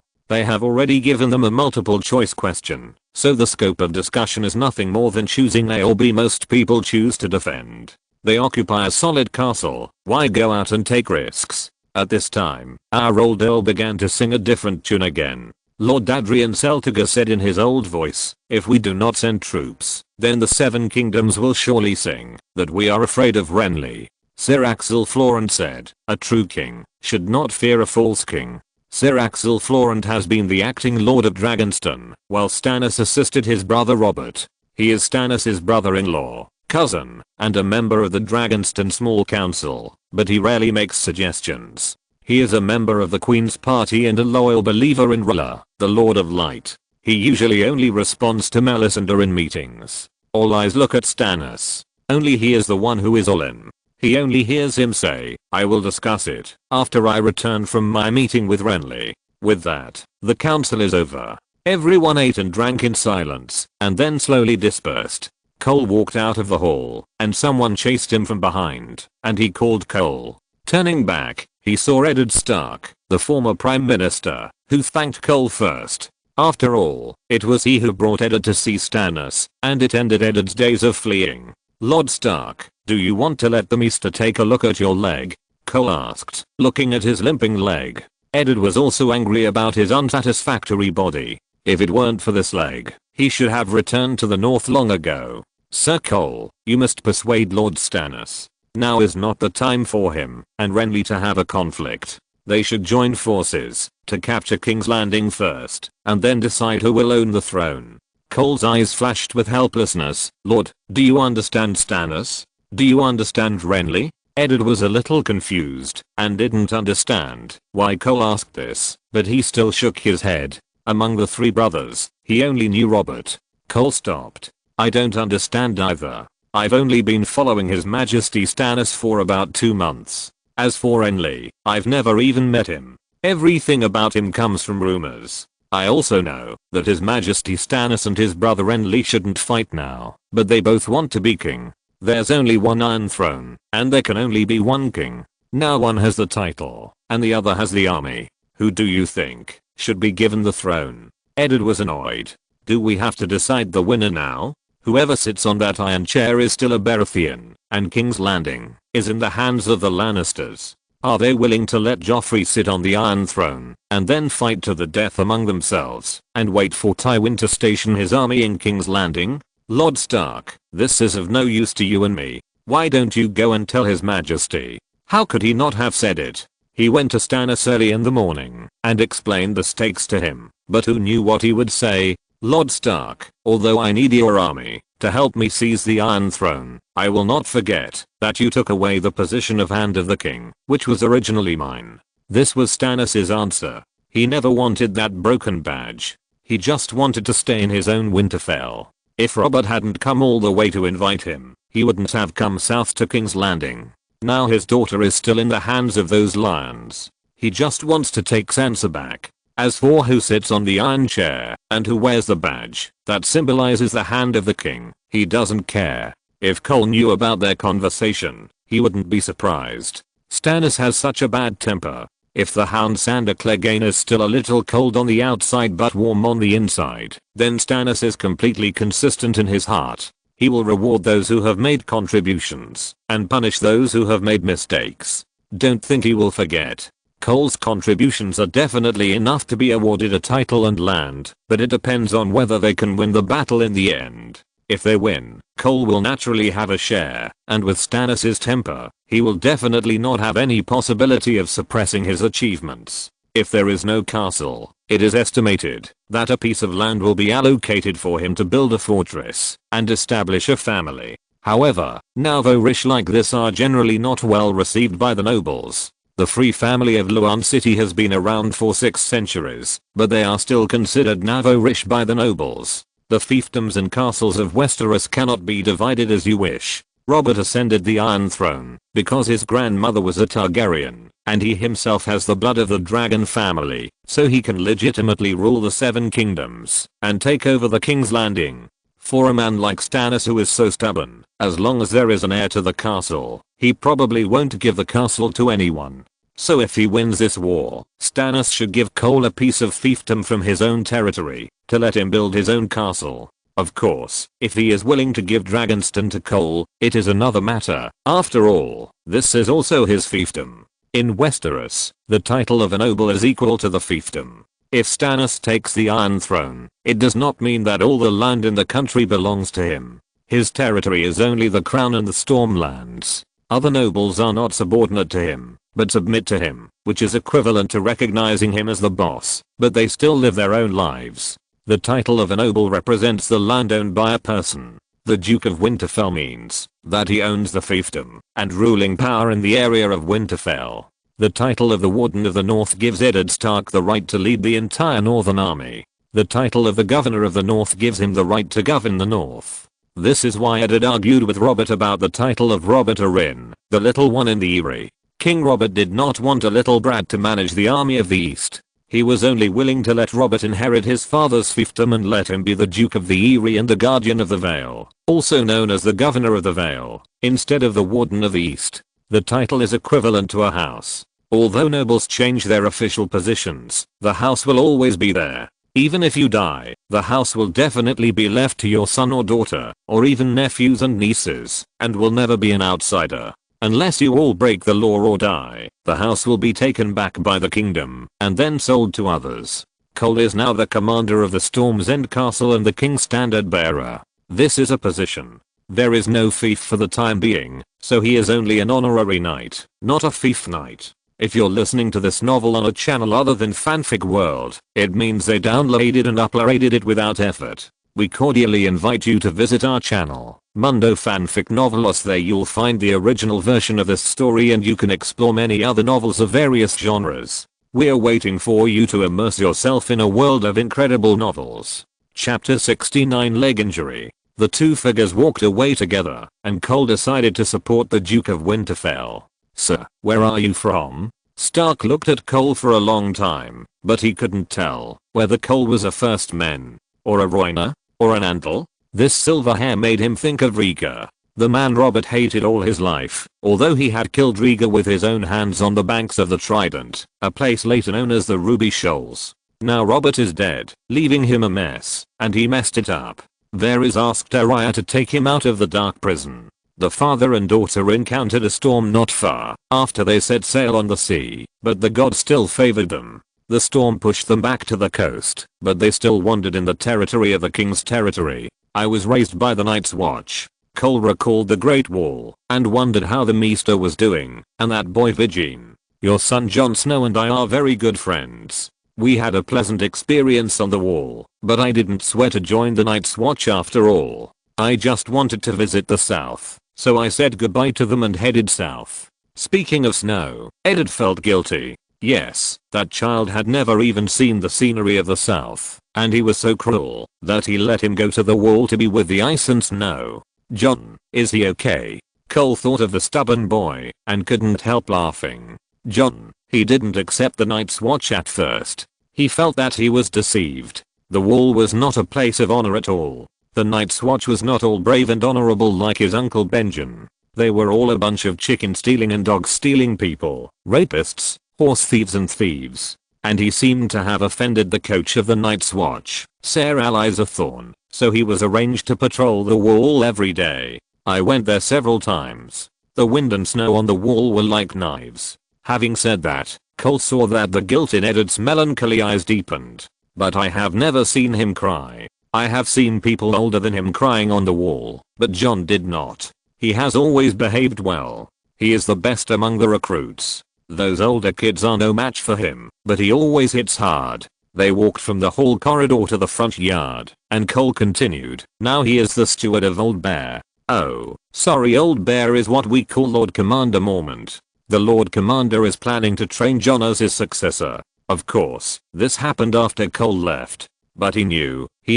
Oh. Cough cough cough. Patch face. That bad boy led him astray. Suddenly, Eddard's steps became chaotic. He seemed to have lost his fulcrum and fell to one side with Cole, but fortunately Cole held his arm firmly. Eddard screamed in pain. Cole saw that he was pale and sweating, so he was ready to put him down first.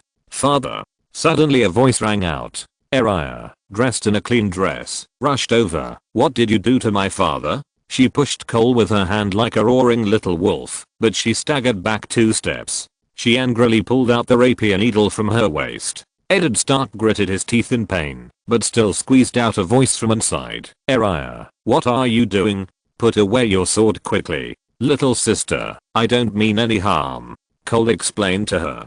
"Before you stab me with that embroidery needle, I think it's better to let your father see the maester first." "It's not an embroidery needle, it's a sewing needle," she said loudly.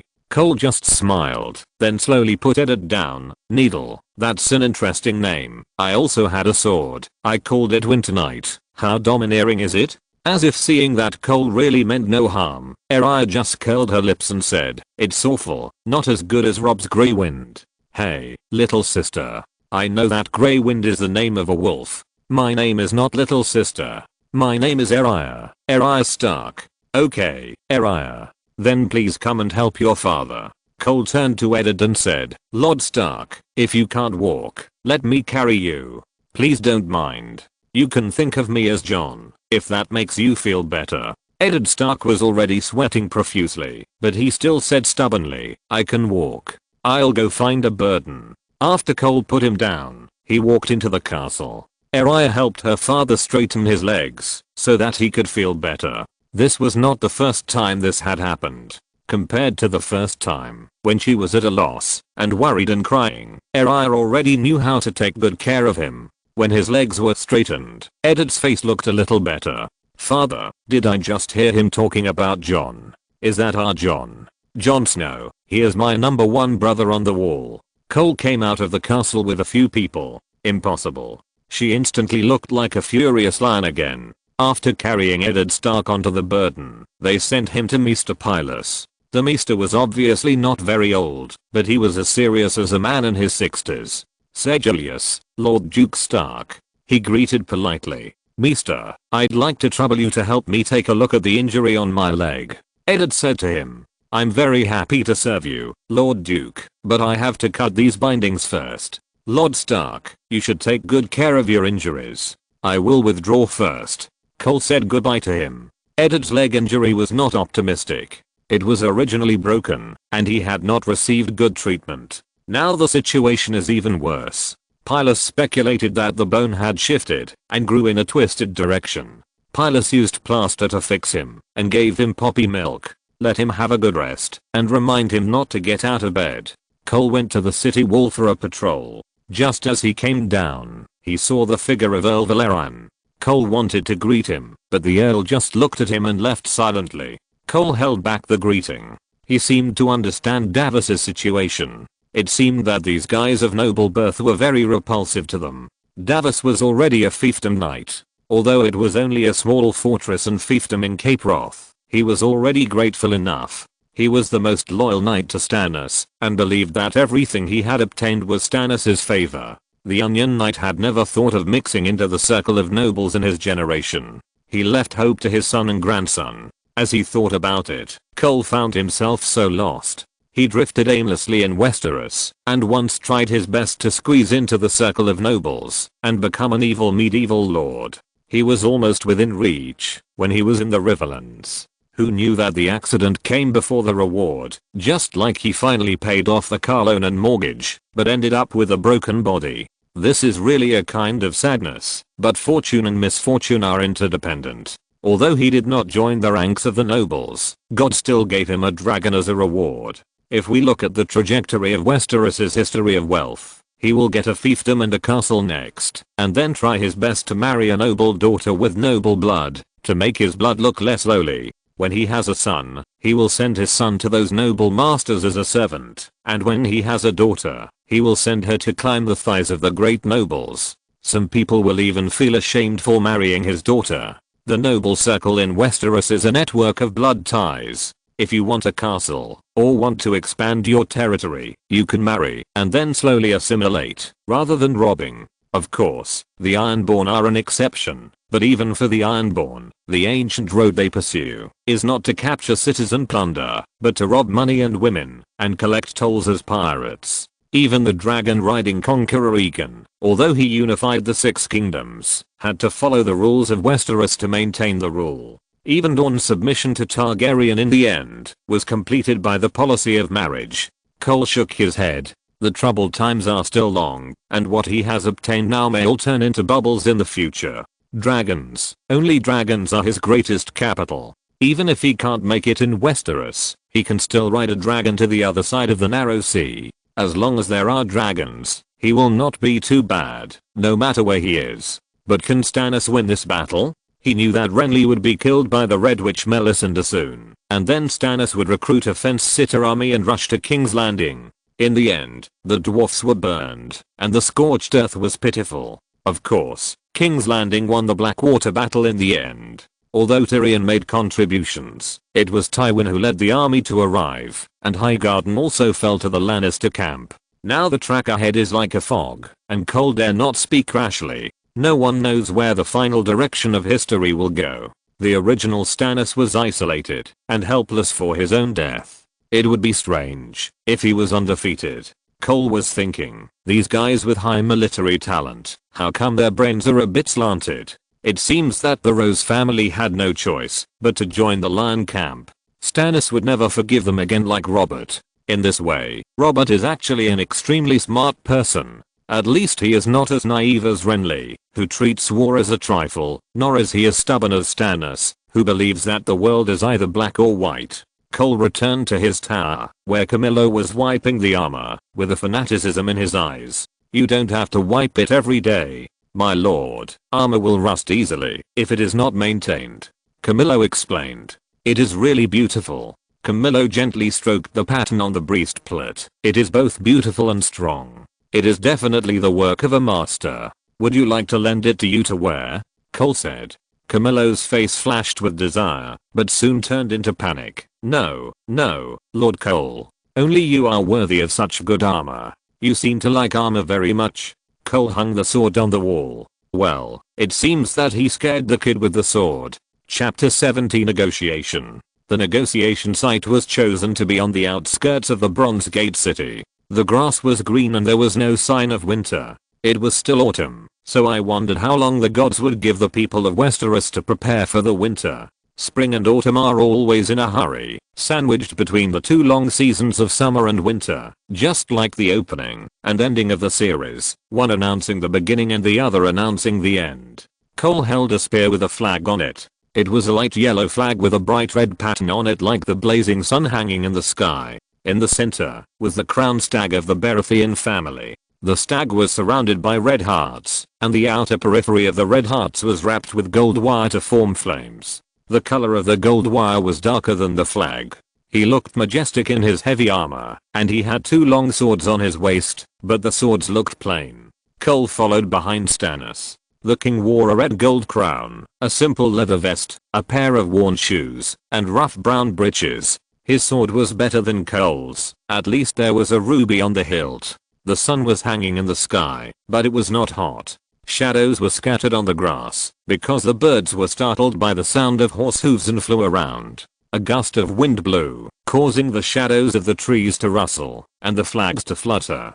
Cole looked tall and strong in his armor, like a silver Iron Man. With his helmet covering him, he could only barely see forward through the mask, but fortunately he still had a pair of eyes in the sky. It seemed that someone had arrived before them, not Renly, but a dire wolf flag. They were looking at the people under the wolf flag, and they were also being looked at. A beautiful woman and a grey knight. Stannis obviously recognized the visitor, and greeted him coldly. Lady Stark. Lord Stannis. The red-haired Catelyn responded. Stannis came up with only two people, a knight and a woman with the same red hair. A large group of cavalry surrounded the outside. I didn't expect to meet you here. If your husband knew you were here, he would be happy. This obviously surprised her. My lord, you said Eddard was here too? He's at Storm's End, my lady. But I'm curious, why are you here? Are you representing the Stark family, or? Catelyn calmed down her heart. Although she was surprised to hear the news about her husband, it was obviously not the time for them to be together. She came on behalf of her son. I came on behalf of the Stark family. My son fought alone in the north to defend the kingdom. But you ignored the Lannister army, and ignored Cersei and her son occupying the Iron Throne, and watched the kingdom bleed.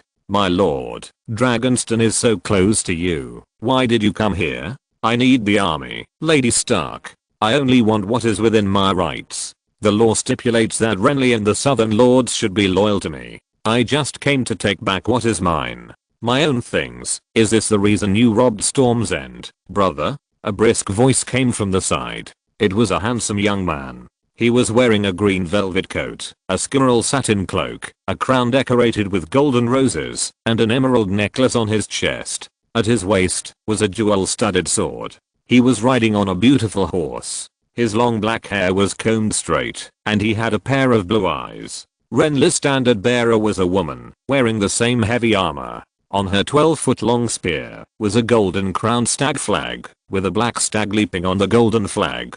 Lord Renly. Stannis answered him like this. It's King Renly, brother. Look at that thing on your head. You're almost losing your hair. Why are you still wearing it? And is this your flag? He pointed to the flag on Cole's lance, and suddenly the armor caught his attention for a moment. This armor looks very familiar, brother. If you really don't have money to buy armor, just tell me, why do you have to give away the armor I practice with? This is a trophy, my lord.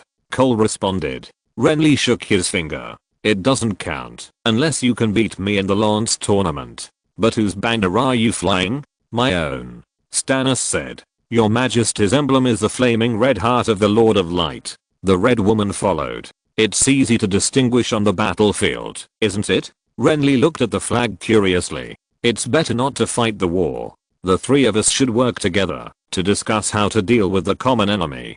Catelyn interrupted. Stannis examined Catelyn's face. Your husband said so, but the heir to the Iron Throne should be me. Anyone who denies this is my enemy. He turned to Renly expressionlessly, who shrugged. The whole country denies you, brother. The old man denied it before he died. The baby denied it by kicking its mother's belly. Dawn denied it, and Highgarden and Stormlands denied it. No one wants you to be king. It's a pity. Stannis suppressed his anger, veins throbbing on his forehead. I swore that I would never have anything to do with you, as long as you still wore that rebellious crown. I should have kept my oath long ago. How ridiculous all this is, my lords. Now the Lannister army is stationed in Harrenhal and Riverrun. Lannister Port and Casterly Rock are also recruiting new troops. Do you still want to fight to the death here? The children, women, and men of the Seven Kingdoms are crying because their kings are busy killing each other and have forgotten their original responsibilities. Catelyn's voice rang in everyone's ears. I will win all the wars, my lady. You don't have to worry, Renly said confidently. He has 60,000 troops. After dealing with Stannis, he will deal with Tywin. If you have any suggestions, put them forward quickly, Stannis said to him. Otherwise I will leave immediately. Very good. Renly said word by word with emphasis. I suggest that you dismount now. Then kneel on one knee and swear allegiance. The anger on Stannis' face grew even more intense. You'll never have it. You can serve Robert. Why can't I? Robert is my eldest brother, and you are my youngest. Yes, I'm younger than you, braver and more famous. Look at your brother, what you are like now. Thief, usurper. Stannis cursed. Renly did not give in. You are the thief, Stannis. Storm's End is my castle, my fiefdom, but look at what you have done. As a right, it should belong to me, and as a rebel, I have the right to take back your territory. Really? Look clearly who is the rebel. Do you see those flags? The Seven Kingdoms support me, just as they supported Robert, and the Targaryens also call him a usurper, but Robert doesn't mind, and neither do I. I will take back Storm's End myself, just like the armor your knight is wearing. I will have it stripped off. That's enough. If you were my sons, I would bang your heads together, and lock you in a room, until you could tell who your brother was. Lady Catelyn said to them. Stannis frowned. Your assumptions are too extreme, Lady Stark. I'm the rightful king, and have the power to execute all rebels. If the Stark family wants to stand with him, I will personally bring doom to you. Catelyn was also furious when she heard Stannis' threat, but she silently suppressed her anger when she thought that her husband might still be in their hands. After all, you just think you are more reasonable, Stannis. But I have more troops. Renly reached under his cloak. Stannis turned his head and looked at Cole. Then the Silver Knight nodded and reached out for the sword. Don't be nervous, brother. How about a peach? Renly took out a peach from High Garden. I guarantee you have never eaten anything so delicious. He took a bite and the juice flowed down the sides of his mouth. Everyone was at a loss for words. I'm not here to eat fruit. Stannis was furious with him. This kid didn't take him seriously at all. Look at his arrogant look. A man really shouldn't refuse a peach. Who knows if he will have another chance in the future. Life is short, Stannis. What did the Starks say? Yes, it's apostrophe winter is coming. To be honest, I don't like you at all, Stannis. You always have that stinky face. Only you can tolerate sleeping with an ugly woman. Fortunately, my queen is beautiful enough. Do you know what the people of the Seven Kingdoms say about you? They say that your daughter is the result of an affair between your wife and that foolish jester. Stannis drew out his sword with a blazing flame. I will never allow anyone to insult me in person. Do you understand? Renly sighed slightly and said to the female knight beside him, what should I do with my brother? Brienne. He is pointing a flaming sword at me, but this sword is quite beautiful. The female knight replied, I will not let anyone hurt you in the slightest, your majesty. I'm not a harsh and ungrateful person, and I do not want to taint the blade of the Lightbringer with the blood of my own brothers. Lower your rebellious flag and swear allegiance. I agree that you can retain the title of Duke of Storm's End, and agree to give you a seat in the Royal Council. If you insist on being stubborn, then come on. I was able to defend Storm's End for Robert 10 years ago, and I can still do it now. I will defeat your army myself. Renly laughed. Are you scared? Brother. Bring your army to fight me, just like Robert defeated Rhaegar. Don't you dare. I won't be as stupid as you, Renly. If you have the ability, bring those rebels to Storm's End. We'll see. Stannis put the sword back into the sheath. May your new god bring you good luck, brother. Stannis turned his horse and Cole followed him. At this time, Lady Catelyn also came over. Renly asked in confusion, Lady Stark, did you go in the wrong direction? Catelyn shook her head. I have to see my husband? Lord Renly. Really? Then I wish you good luck, ma'am. But you'd better advise Lord Stark. He must make the right choice, and not make the same mistake as in King's Landing. By the way, you don't think the Northern Army can help you again, brother? Chapter 71. Dispatching troops. He will pay for his arrogance. On the way back to Storm's End, Stannis said angrily. Cole unfastened the buckle on his armor, took off the staghorn helmet, and put it on his waist, and took a deep breath of fresh air. It smelled of grass. Your Majesty, you don't have to be angry about this. An arrogant and underestimating opponent is much easier to deal with than a cautious and subtle enemy. You are Cole? Catelyn, who was suddenly following behind, exclaimed. Cole smiled and turned around. Long time no see, Lady Stark. Why are you here, if you are not Lanny? She took back her words and asked again. It's a long story, my lady. His Majesty the King saved me, so now I serve him. The night following Catelyn, Harris Moran also recognized Cole, and his heart was more shocked than Catelyn. He vaguely recalled the scene of the first time he saw this person, which was in Winterfell. The second time he saw him was on the battlefield of the Trident. Harris looked at his silver armor and thought to himself, what on earth has this guy been through? After returning to Storm's End, Stannis quickly held a meeting and decided that they would use Storm's End as a base to launch a defensive war. Axel Florent led the fleet to intercept the enemy at Shipbreaker Bay and ordered Lord Valerian to lead his fleet to transport supplies and food, while he personally led the army to defend Storm's End. Lord Valerian was dissatisfied with Stannis' repeated dispatches to transport supplies. He said that he would take his own fleet to participate in the battle, and at the same time, hinted that if Stannis disagreed, he would take his men back to Tidehead. Stannis finally changed people and let Lord Celtigar take over his duties.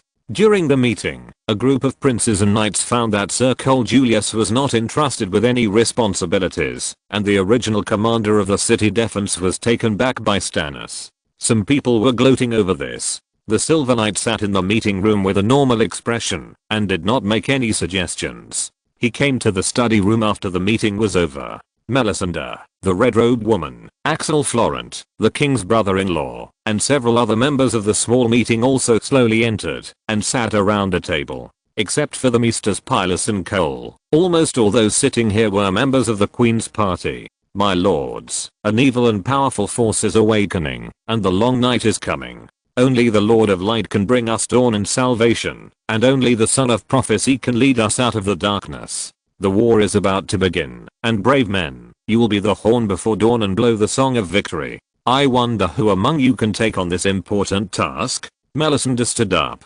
She looked at Cole, and the eyes of the old party also looked at him. Damn, why didn't you call my name? He felt his scalp tingling, as if his heart was seen through by the red-robed woman. Your Majesty.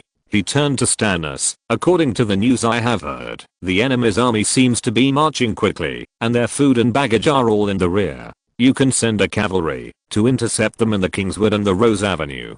Yes, that's what I mean. I will give you 1,000 cavalry and send Tyrion Barryman with you. The king had no intention of asking. He still didn't say anything. Sure enough, if he could think of it, others would think of it too. Yes, Your Majesty. I will do my best to intercept their food and army. Coming out of the study, Cole couldn't help but sigh. In fact, he would rather mess up the water in the rear. Bastard. Someone has to do this. He returned to the tower and quickly asked Camillo to gather people. They had to prepare quickly. A team of 1,000 people leaving the city was too conspicuous, so they had to leave before Enlil's army arrived, and it would be best to leave at night. Cole only had 50 cavalrymen under his command. He didn't know the quality of the 1,000 cavalrymen Stannis sent him. If there were too many hired riders, there would be no effect. These guys who are paid to do things are likely to surrender to the enemy, as long as their morale is low. Stannis sent the fat little earl to his men, and before he could go to find Tyrion Barryman, the kid came into his tower excitedly. Cole could only pour him a glass of wine, and Tyrion drank the wine in one gulp. His short neck under his double chin could not even be seen moving when he drank. Is it feasible to take this guy to fight guerrilla warfare? Cole couldn't help thinking. Sir Cole, when are we going to set off? He asked with great interest, as if they were not going to fight, but to go hunting and playing. My lord, do you know what we are going to do? Cole tasted the wine slowly, although he couldn't taste anything. Of course, I have 300 cavalrymen under my command, and 11 sworn knights. I will cooperate with you, sir. I know I'm young, and it is my first time to lead an army. The knights and the steward all advised me to let Pope lead the troops, but I remember the motto of my family. Cole saw that he had put on his armor, and was obviously impatient. We still need to prepare some things, my lord.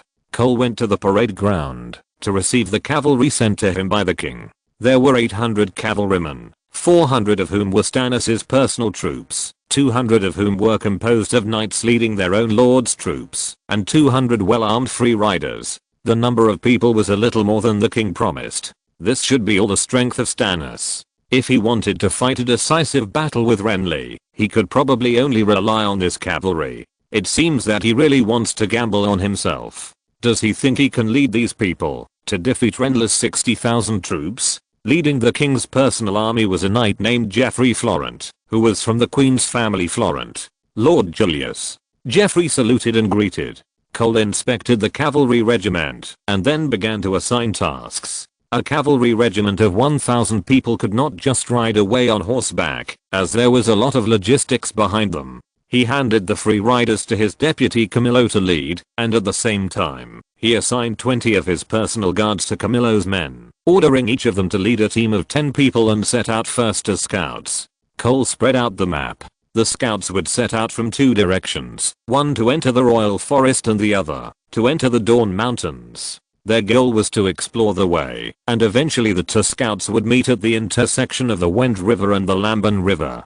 Cole personally led Bar-Ammon and the king's personal army of 700 people as a central army, and the logistics were in charge of the fat little Earl Tyrion. He would lead his sworn knights and 200 nobles and logistics troops to station troops in the Dawn Mountains first. The White Dragon had already found several places for logistics points. There were about 500 logistics personnel, and a total of 700 people including cavalry.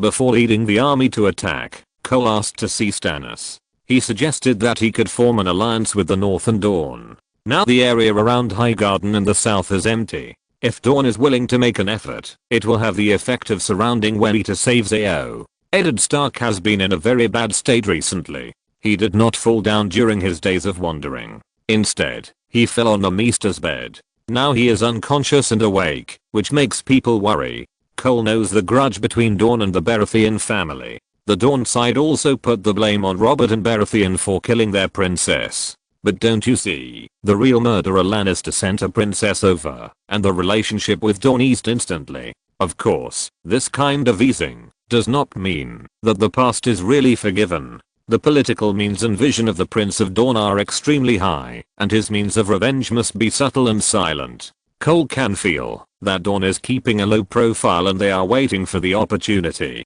Cole led the cavalry out of the city, accompanied by Jose, who had made a small contribution in the Battle of Storm's End, and was promoted by Cole. Soon after the march, Cole attacked and killed 3 waves of scouts. Their traces were captured by the White Dragon in the sky, but the White Dragon could not monitor them in all directions, and was not sure whether any scouts had slipped away from his sight. The speed of the entire cavalry was extremely fast. Before the scouts could bring the news to Renly, the traces of the cavalry disappeared. In one day, they went from Storm's End through the King's Forest to the Green Valley. The castle was ruled by the Meadow family. The current head of the family, Baron Meadow, had surrendered to Stannis.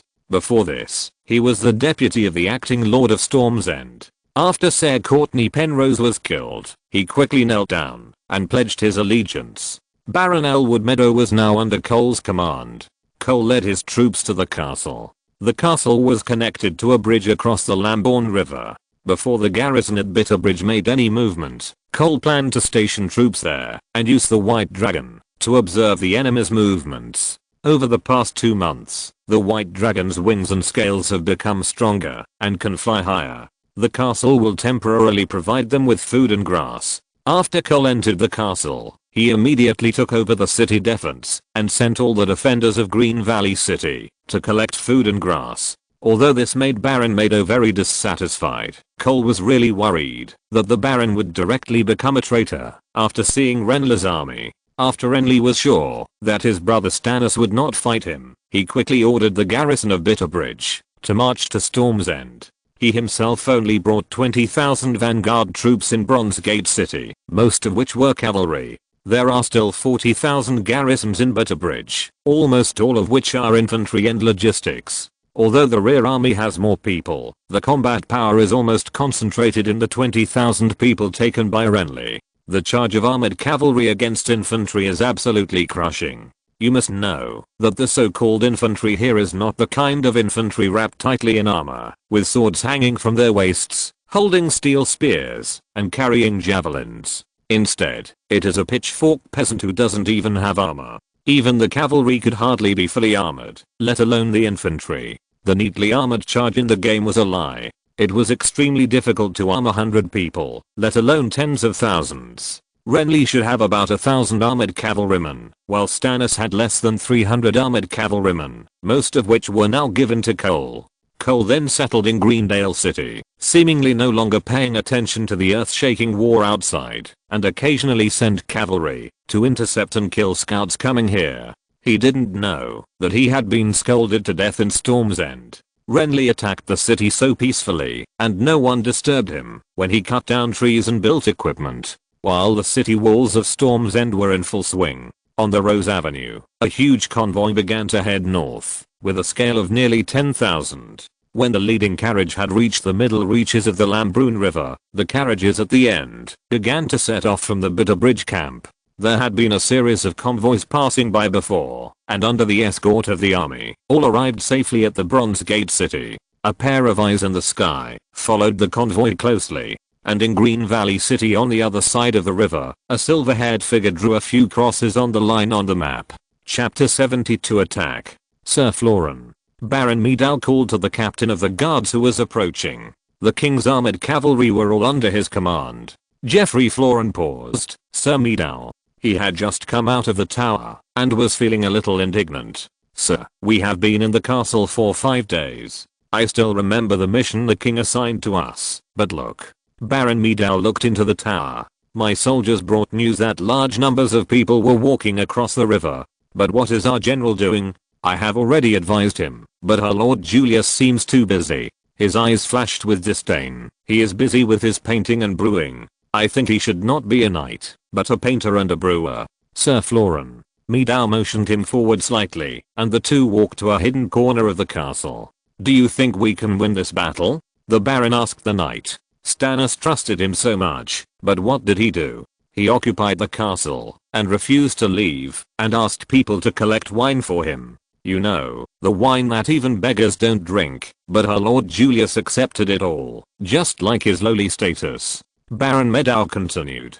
Joffrey seemed to hear the meaning of his words, frowned and asked, what do you mean? Sir, you have 300 men, and I have another 100 men. I think the silver-haired boy doesn't want to work for His Majesty Stannis at all. He is waiting for the army of Highgarden to come, and then surrender to the enemy. If we tell our soldiers about this, what do you think they will do? Baron Meadow smiled. Joffrey hesitated. If we control these cavalry in our own hands, we can do more, Sir Florent. The two walked and talked, and suddenly there were figures hurrying in front of them, and the whole castle became restless. Joffrey stopped a man and asked, what happened? It's an assembly order, my lord. The man answered him. Joffrey and Meadow looked at each other, wondering why the assembly order was issued at this time. They rushed to the tower, and saw Cole coming out fully armed. So you are here, he said. I just asked Camillo to summon all the knights, but he said he didn't see you. It's a good opportunity for us to talk while walking. Cole came over, and he was heading towards the training ground of the castle. Sir Joffrey, I need you to gather the cavalry immediately. Yes, my lord. Sir Meadow. Cole looked at him. You will stay in the castle from now on. My lord, what do you mean? Baron Meadow asked guiltily.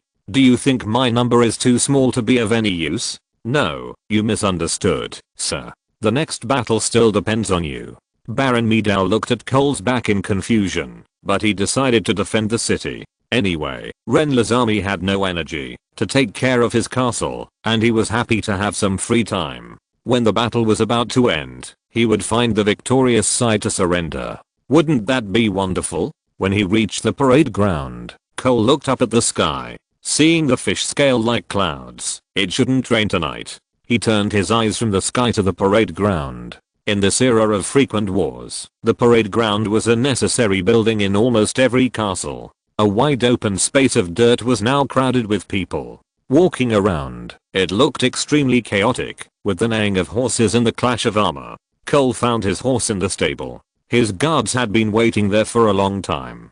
Josa and his horses were placed together with Cole. More horses were placed outside the city. 900 men and horses were gathered in the castle. It must be packed tightly here. He walked over and stroked the horse's neck. It was a brown stallion with a gentle temperament. He led the horse out of the stable, then mounted it. Jose and his men quickly gathered around him. Lord Cole. Jose greeted. Cole nodded in response.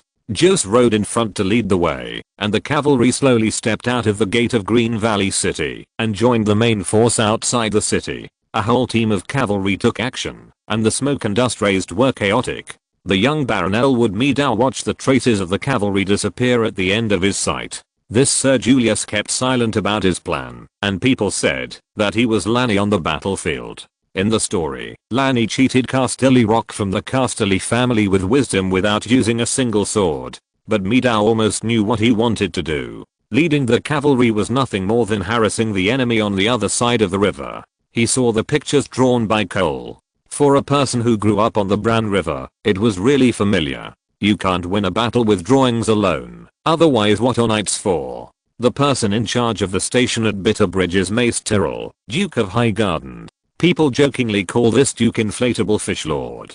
He is the father of the Knight of Flowers Loras Tyrrell and the Rose of Highgarden Marguerite Tyrrell. In the War of the Usurper, he led the siege of Storm's End for a year, which was the battle that made Stannis famous. And now history has come to the same track. Highgarden, the Tyrrell family, and the siege of Storm's End again. Do the gods want him to wash away the shame and win once? But their King Renly doesn't seem to want to give him the honor of conquering Storm's End. He is very familiar with the castle. After all, after a year of siege, he can vaguely recall that the castle was about to be breached, but Stannis was as stubborn as his temper and held on again and again. He replayed the battle countless times and had already conquered Storm's End countless times in his mind. He believed that this time it would definitely work, but Renly actually asked him to come to the rear to transport food. The Duke of Mace is no longer the willful age, and the one who gave the order was his son-in-law. He had led the army in battle and knew the importance of food to the army. When they besieged Storm's End, they wanted to wait for Stannis to run out of food and then surrender. My lord, isn't it too risky for us to transport the baggage and siege equipment together? Sir Faltimo Crane said to the Duke. Now the army of the southern border is here. Where can the enemy come from? The Duke of Mace didn't look worried at all.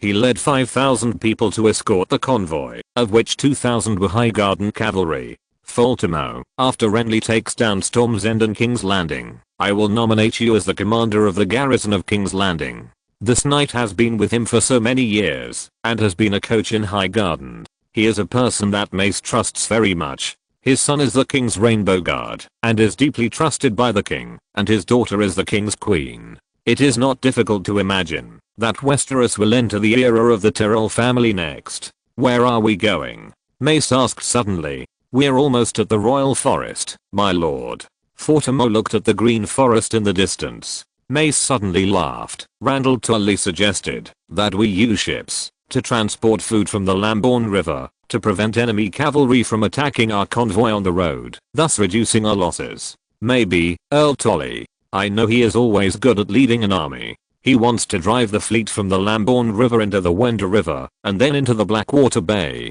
When we attack King's Landing, we can directly enter the Blackwater River from the Blackwater Bend and reach King's Landing. But he doesn't even consider what season it is. There are many shallow sections of the Wender River where you can even ride a horse across. How can we sail? Faltimo nodded silently. It seems that Lord Tully will also think of something unexpected. People like to exaggerate some things. They only remember that Randyll Tully defeated Robert, but they forget my achievements. Just like the double sword knight Carl that the troubadours are talking about now, right? This name sounds like a horseman. I can guarantee that he is just a teenager. I guess he doesn't know how to hold a sword correctly. Any knight under my command can beat him and make him cry and go looking for his mother. Faltimo laughed. Stannis let a teenager lead the city defense. It seems that he doesn't have many useful people under his command. Haha, I heard that he believes in a new god and leaves his fate to a child and a foreign god. Huh. Do you think the light of the sunset is a bit dazzling? Mace turned his gaze behind him. Damn, there is no sunset. It is already dark now. There is a sea of fire. My lord Duke, it seems that something happened in the back. Faltimo reminded him.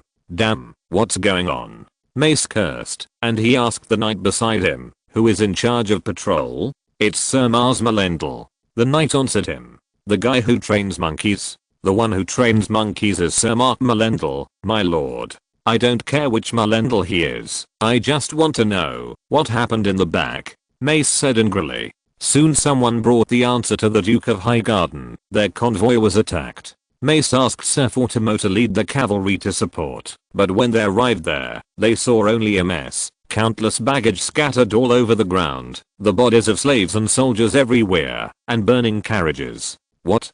People have escaped. When Metz led a large team to help, he heard that the enemy had already fled far away. According to the surviving soldiers and slaves, it was a large group of cavalrymen holding torches and some strange bags in their hands. After they rushed into the caravan, in addition to hacking and killing, they threw bags and torches on the caravan. Someone picked up a bag for the Duke of Metz, and he found that it was filled with liquid. He smelled it, and smelled a strange fermented smell. What is this? He asked. This is wine, sir. Someone answered. Metz frowned. Is this wine?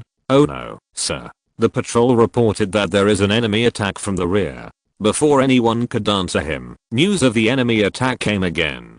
Chapter 73 Flame. Where did these knights come from? Mace asked angrily. Time and again, they missed, as if the enemy knew their movements. Every time the cavalry from Highgarden arrived, the enemy fled first. The attack lasted until the second half of the night. When the sun rose, Mace Tyrell's eyes were red. He sat on a velvet blanket and kept listening to people reporting their losses. They suffered heavy losses, while the enemy only left dozens of bodies. It's over, it's over. At first, he was still wondering why these people brought wine, but later he found out that it was used for burning. But can wine be ignited? He ordered someone to bring a pot of wine and throw it into the fire, only to see the fire was extinguished. He cursed, "Arsehole, who can tell me what kind of wine this is?" He took out the bag of liquid with a strong smell. If there were a Mace to present, he would probably be able to explain it to him. But unfortunately, all the knights present were masters, and they were good at drinking. This wine would catch fire when it came into contact with fire, and those guys threw it on the carriage again and again, and then it burned violently. It was dawn. The sun was blazing, burning half the sky. The red color was so dazzling in the eyes of the Duke of Metz. All the food and siege equipment were burned. These damn guys seemed to have eyes and picked these important weapons to burn. My lord.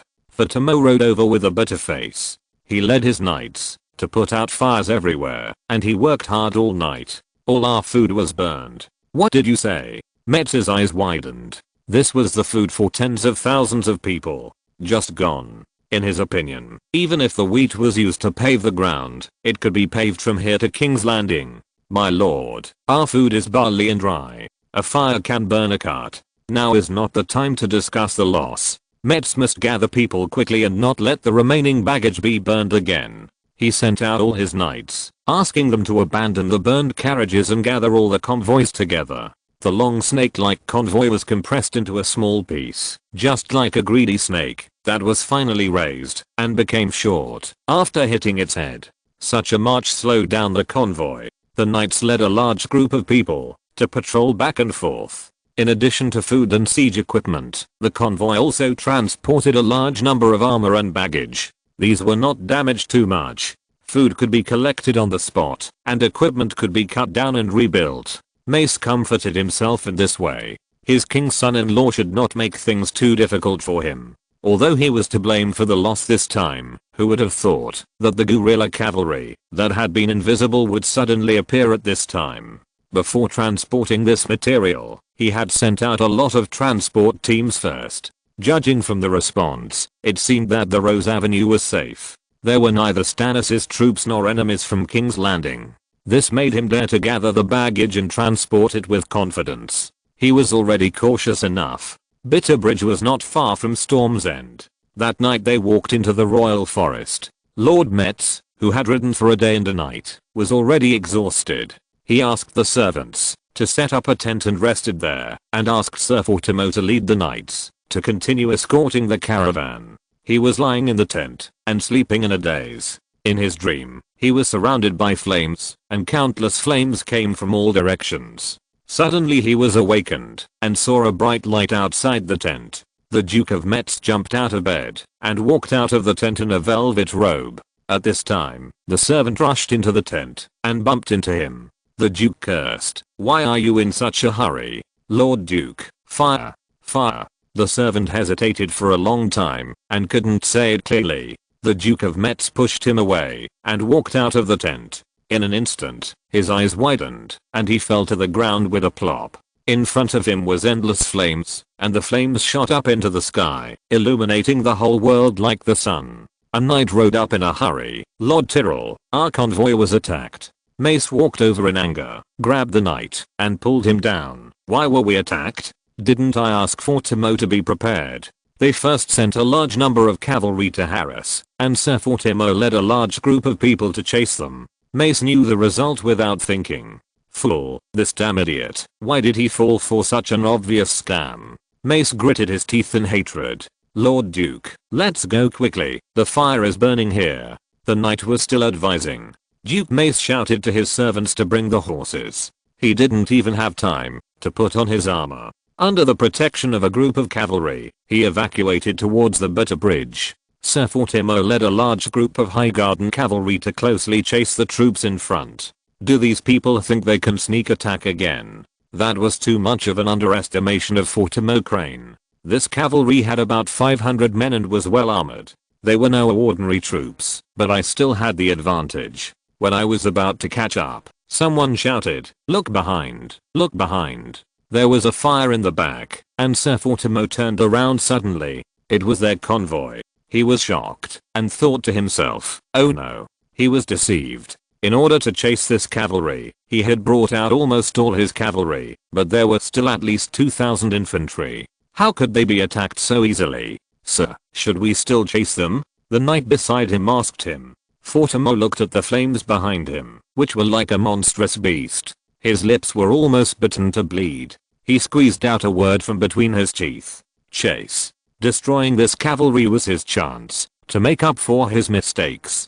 He had served the Tyrell family for many years, and even if he had no merit, he had worked hard. It seems that Lord Julius succeeded. The cavalrymen fleeing in front also saw the sea of fire behind them. Such a huge flame was incredible. Now this cavalry was led by Sir Geoffrey, who was leading his men into the royal forest. This time he really saw the methods of this lord. It is not necessarily superb, but it seems that every move of the enemy is under his nose. Last night, he charged in front alone, and Geoffrey followed behind. Geoffrey was always worried about the enemy's reinforcement, but they just kept moving back and forth between the enemy's convoys, and they could not see the enemy's knights. He would not be stupid enough to think that the Highgarden knights would let them burn their food so recklessly. When they buried the wine barrels in the bushes this morning, he was still confused, but now his mind is clear. The cavalry rushed to a river bank, where there was a wooden bridge. Geoffrey had his men throw a fire on the bridge after crossing it. Instantly a ball of fire rose up, blocking the cavalry on the other side of the river. The knights of Highgarden could only stand on the river bank and watch the enemy rush into the mountains and forests. They were so frustrated that they lost miserably without even fighting a battle. Chapter 74 Betrayal. Father, you just came back like this? Garland Tyrrell, who was stationed at Bitterbridge, asked his father, the Duke of Mace. Sir Garland Tyrrell is the second son of the Rose family. While his father Mace was transporting grain, he was in charge of guarding Bitterbridge. The episode was deleted. But last night, the Duke of Mace led a team of cavalry back to Bitterbridge in disgrace, and also brought a very bad news that all their baggage was burned. Garland sighed silently, and complained about his father's inaction in his heart. Mace looked at his second son putting on armor, and he couldn't help asking, "Why are you putting on armor?" "I'll take people to take a look. It's better to get some things back. Otherwise, how can we explain to the king and my younger brother, Father? They have sent several ravens, just waiting for our supplies to start a siege." Sir Garland finished, putting on armor with the help of his servants. His badge was 2 golden roses on a green field, which showed that he was the second son. He had the same handsome appearance as the Knight of Flowers, but he was taller and stronger. He had a beard at the corner of his lips, which made him look more mature. Leading only 100 cavalrymen, Garland went north from Rose Avenue. On the road, he could see people with tattered clothes, blackened bodies, and supporting each other from time to time. The more he walked, the more frightened he became. Who was behind this? When he approached the royal forest, the flames had become smaller. Both sides of the avenue had turned into scorched earth. The charred bodies of people and horses were everywhere. This was a place with lush trees. Obviously, the arsonist had also considered it carefully. Garland's brows furrowed deeper and deeper. The arsonist was leading a team of cavalrymen along the Lambon River towards Green Valley City. The cavalrymen marched silently. A large group of people and horses had already gathered under Green Valley City. When they approached, the cavalrymen instantly took a posture to meet the enemy. Sir Geoffrey appeared from the group, with a hint of anger and a hint of fatigue on his face. After seeing Cole, he seemed to have found his backbone instantly, but he was a little worried. "Lord Julius, you are back." Geoffrey rode forward. Cole's face was also tired, and visible to the naked eye. He smiled. "Well, why are you gathered under the city? Why don't you camp and go into the city?" Geoffrey's eyes were full of anger. "Sir, when we approached the city wall, Baron Meadow had already sealed the city gate and sent archers to shoot arrows on the city wall." Cole nodded indifferently. "Let the brothers change horses." "Sir, our horses have been taken into the city by them. I didn't expect betrayal to come so quickly." As expected, there are only one and countless traitors. He led his men to the castle. "Sir Julius, have you been defeated?" Baron Medal's figure appeared on the city wall. The wall of Green Valley City was more than 10 meters high, and the shouting from top to bottom could be heard clearly. Lord Stannis, I gave you so much trust, and this is how you repay him? He didn't even call him the king. Looking at this group of knights who were covered in dust and looked unhappy, it was obvious that they had lost the battle. From the city wall, one could see that the troops had suffered many casualties. Joffrey stepped forward, but was stopped by Cole. He shook his head.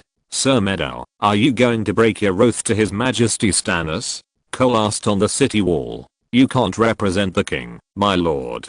His tone was a little arrogant. I just think you are not worthy of leading us. In my territory and castle, who are you to point fingers at me? Who among the knights present is not more noble than you? He said the following words, obviously thinking that someone would respond to him, but a pair of eyes just looked at him, and there was no response. It shouldn't be like this. Obviously, many people are dissatisfied with him. Elwood Meadow has secretly asked many people. Sir Meadow, we have an agreement. The 20-year-old Baron Meadow seemed to want to drag Joffrey into the water.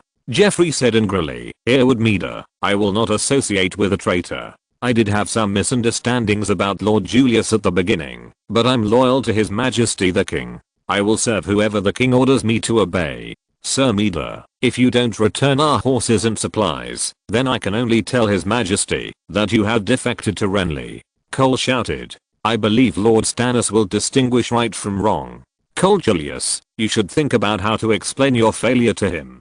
Cole shook his head, and Joffrey could see the smile under his cheek. Baron Meadow doesn't welcome us, so we have no choice but to leave. Looking at the retreating cavalry, Meadow thought disdainfully, without the castle, where can you go? Now the entire southern border is full of Renly's people, and no one dares to take in Stannis' generals. Yes, no one dared to take in this cavalry, but he, Elwood Meadow, took it in, and the people of Highgarden knew about it. A few days later, a Highgarden army surrounded Greendale, catching Baron Meadow off guard. The angry Highgardeners came with great force, and they hated the traitor and their family to the core. That's right, his Meadow family has always been a vassal of Highgarden. Only then did he know that the cavalry led by Cole did not fail, but instead burned all the food and grass of Highgarden. The Highgardeners were full of anger, and now they vented it on Greendale. Cole really didn't think of occupying the castle to meet the enemy. He just wanted his generals to change horses and go to the Dawn Mountains. Our little fat Earl had already set up a stronghold here with his men, and the Dawn Mountains would be their hiding place for the next period of time. Not being able to change horses slowed down their marching speed.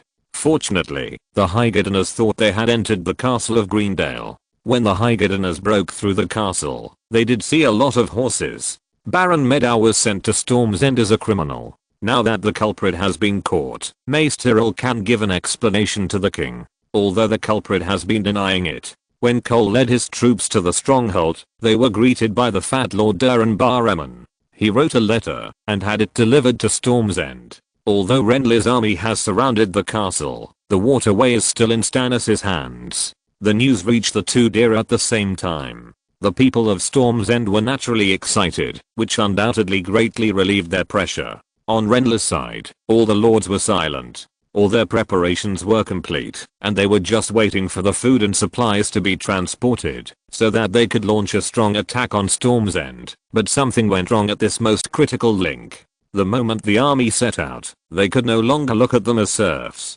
If they thought that their status and force could still deter these people, they would be wrong.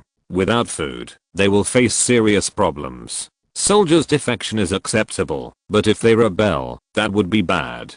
Chapter 75 Onion Night. The light and rhythm are like a bride's veil covering half of the mountains and seas. Oh, sorry, the brides in Westeros don't need red veils, but only Jingjing would remember that he is a time traveler. After all, that was a memory from 16 or 17 years ago. On the top of the rock, you can see the sunset slowly sinking under the horizon of the sea. I miss that world, because it used to be sparse and ordinary, but it is like heaven here. Lord Cole, you are so amazing. At some point, a little fat man appeared behind him, and he came slowly with a look of admiration. The tall figure with white armor and silver hair reflected in his eyes was like a god in the afterglow. If Cole was reflected on the riverbank, He would hardly recognize himself. He hasn't looked in the mirror for a long time. The hair that was originally burnt bald has grown to the side of the ears, and the thin and light figure has gradually become sturdy. But that face is elegant and easygoing, and there is even some melancholy in his eyes. If he holds a harp and becomes a singer, he should be very popular with noble ladies. Sir Tyrion. Although his title is Earl, Sir is a honorific, and it can also be used as the Chinese meaning of Mr. But please note that Sir can only be used to address nobles and knights. Knights and sirs are both nobles with the lowest status in the Middle Ages, but just like the big men in the spring and autumn period of my great China like to call themselves scholars, we pursue the spirit of scholars and they pursue the spirit of chivalry. In fact, there are some different ways to the same destination. If it weren't for that man, the chaotic situation would probably make us have the same pattern as Westeros. Of course, there is no possibility in history, only in stories and novels. Westeros is a world similar to the West, where there is the Andal People's War of Faith, which can be compared to the Crusades. There is the feat of Aegon Targaryen the Conqueror who swept the 5 kingdoms. Of course, this cannot be compared to the man who struggled to rule the world, but we can study the British conqueror Sir William. In the eyes of Durin Baraman, Cole should be comparable to those great figures, who have left their names in history. Of course, this all comes from the filter in the eyes of the little fan. Those who have left their names in history are either heroes or people of noble character. Cole is just a young man who has won a few battles with the help of external forces. The more handy he is on the battlefield, the more Cole hates war. Although a general's success is the result of the sacrifice of thousands of people, he still remembers the wailing of the fire. His white armor has long been stained with blood. Water can wash away the blood on his clothes, but it can't wash away the blood in his heart. My lord, how did you do it? After listening to the oral accounts of those nights, Earl Durin's eyes were already full of little stars. It was just the self-righteous romance of an unworldly noble son. Perhaps when he is a few years older, he will not admire Cole so much. Who knows, the eyes that look at him at that time may be filled with contempt. What did you do? Of course, it was a matter of defeating tens of thousands of people with 1,000 men. You are simply a warrior in the world, sir. I thought that epic stories were all lies. He was very excited. This warrior was the warrior among the 7 gods. Did they tell you so? The little fat man nodded. He asked expectantly, Sir, can you teach me? The coach in the castle can only teach me sword practice and riding, and the maester can only teach me to recognize the badges of the nobles. Cole smiled and shook his head. Teach others? He is the same. What can he teach? Said Tyrion, I can't teach you anything. Many things are inevitable by cause and effect. I just did some insignificant things. Just like King Stannis will definitely win this victory, it will be the same, whether I'm there or not. When I came here, my knights advised me that I should be prepared to surrender to Renly. But I remember who my family was loyal to. Now they all say that with you here, His Majesty the King will be victorious. Some even say that the king will marry His Royal Highness the Princess to you, just like the knight in the story. This fat little earl seems a little too naive, but when you think of Sansa, it's forgivable. After all, not everyone can teach their heir to be the young wolf lord, and the son of the dignified King Robert Baratheon has also been taught in such a mess. The marriage of nobles is not as romantic as in the stories. My lord Earl, who the princess marries, can only be decided by the king. But you have to see what's behind the princess, sir. Cole pointed out lightly that, even if he didn't say it, someone would tell him in the future. As long as Stannis took the throne, the Baratheon family would be happy to let their lord flatter the princess. I know. This is what the Maesters call a political marriage. They don't agree with me marrying Lally, because she is the daughter of a fisherman, but I secretly foster her in a manor outside the castle. Cole looked at the fat face that was younger than him. Forget it. This is a different world and there is no law to protect minors. I will keep it a secret for you, my lord. I can smell the fragrance. I think the meal is ready. We should go back. Cole stepped in front of him and walked into the stronghold. The fat little earl followed behind. On the way, those people saluted and greeted them. Back at the camp, Camillo came over with a parchment roll. My lord, this is a letter from Storm's End with the king's coat of arms on it. Cole took the letter, and the wax engraving was a crowned stag. Sir Cole Julius, I have received the message you sent. The sealed handwriting of Stannis I of the Baratheon family, King of the Andals, Rhoynar, and the First Men, ruler of the Seven Kingdoms. His Majesty the King was generous with his praise in the letter. My lord, the messenger asks to see you. Camillo walked over as he was reading the letter. Cole nodded, thinking that the king had something else to tell him verbally. After a while, he saw a thin man with brown hair, brown eyes, a thick grey beard, an old brown leather vest, a grey-green cloak behind him, and a pair of worn gloves. An ordinary long sword hung on his waist. Sir Julius. The man was the first to greet. Excuse me, sir. I know very little about the Knights of Dragonstone. It's no wonder he's short-sighted. His memory is pretty good, but he doesn't remember seeing this man under Stannis. My name is Davos Seaworth. You can just call me by my name, sir. Ah. Cole exclaimed in surprise. You're the Onion Knight. Davos just smiled. My lord, I'm sorry I didn't recognize your family crest. End of this chapter. Thank you very much for reaching the end. Don't forget to like. Looking for more exclusive content and immediate access? Subscribe to our Patreon. Remember, every like, subscription, or donation encourages us to continue. Thanks to everyone. See you in the next video.